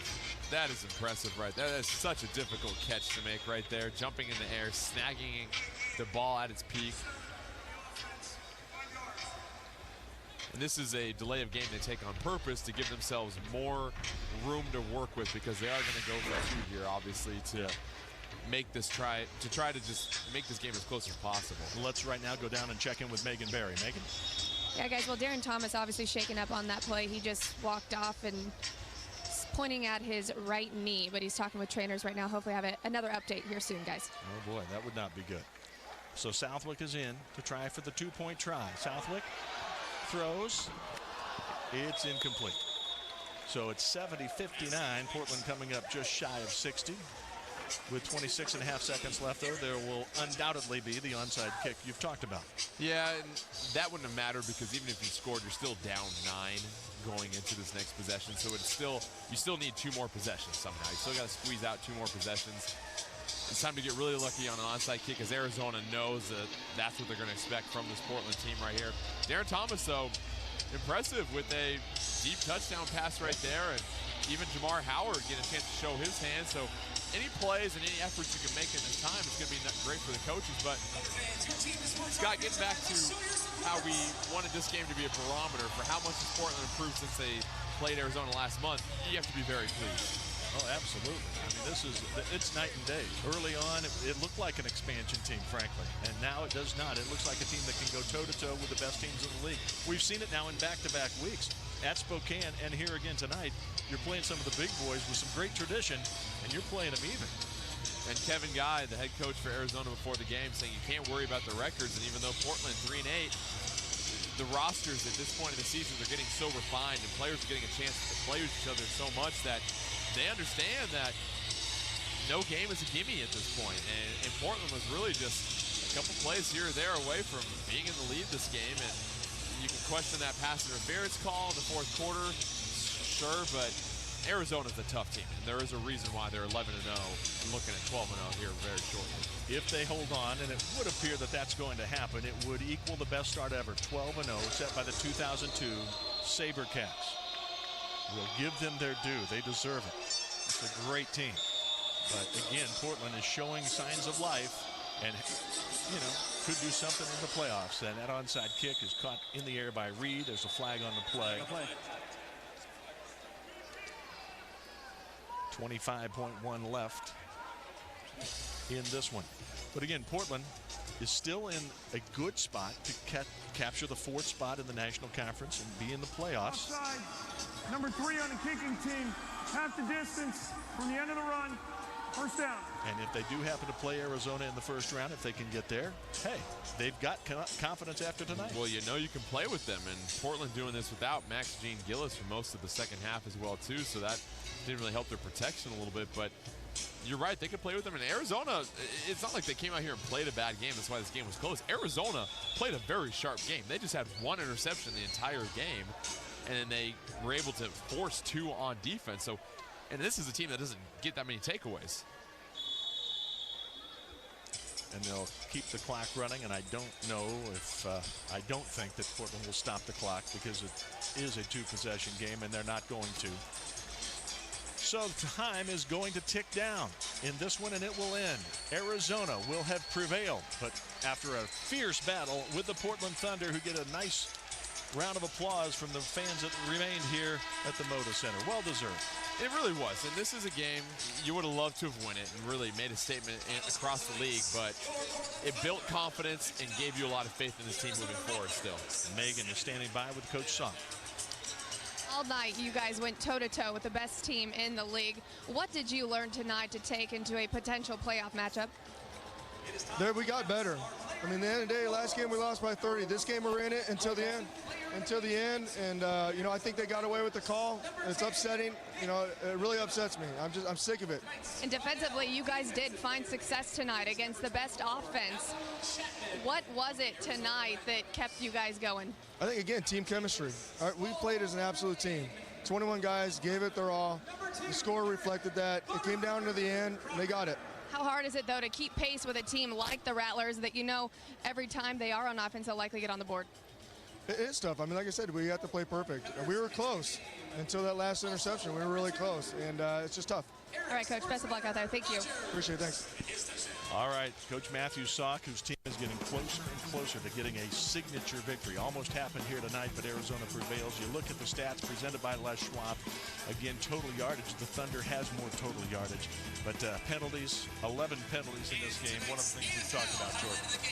Well, that's just the one thing that I still think Portland needs to clean up are those penalties. A lot of them are just playing aggressive, and you can't fault the defense for that. And a lot of times it's a judgment called by the officials. But there really isn't anything that you can point to in this game, Scott, and be disappointed about with the Portland Thunder. They played a fantastic game. It's just Arizona's a very, very, very good team, and that's why they're 12-0 now, tying the best start in AFL history. I think I said they're a ridiculous team at the outset, and they are. They're that good. They score 70 tonight. Here it is, your move of the night presented by Emmett International, and it was the long bomb to Eric Rogers that made it 56-53. Portland still very much in the game. That was with about 11 minutes left in the fourth quarter. Your move of the night presented by Emmett International. This was a nice play right there. Well, this was the 4th and 1 call also, Scott, where we thought they were going to run it. Instead, they decided to air it out, and you hold your breath as the ball's in the air, but Rogers was able to come down with the big catch. And looking at the schedule, the big game coming up, of course, is going to be against New Orleans at home, June 26th. But that game against LA Kiss, June 14th, they are the team that you're battling for this 4th and final playoff spot right there. So you got to win that one to create a little bit of separation. Right, absolutely. It's been fun, my friend. Absolutely. Absolutely a great time. Thanks to all of you for watching, and again, thanks for all the years here in Portland. And thanks to the crew tonight. You guys have been great, as always. Really appreciate all of your efforts.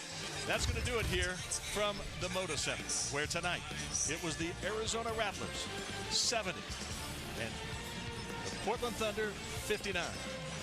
Celebration tonight all throughout Arizona as they are 12-0. The best start in history, along with San Jose back in 2002. 70-59. Good night, everybody.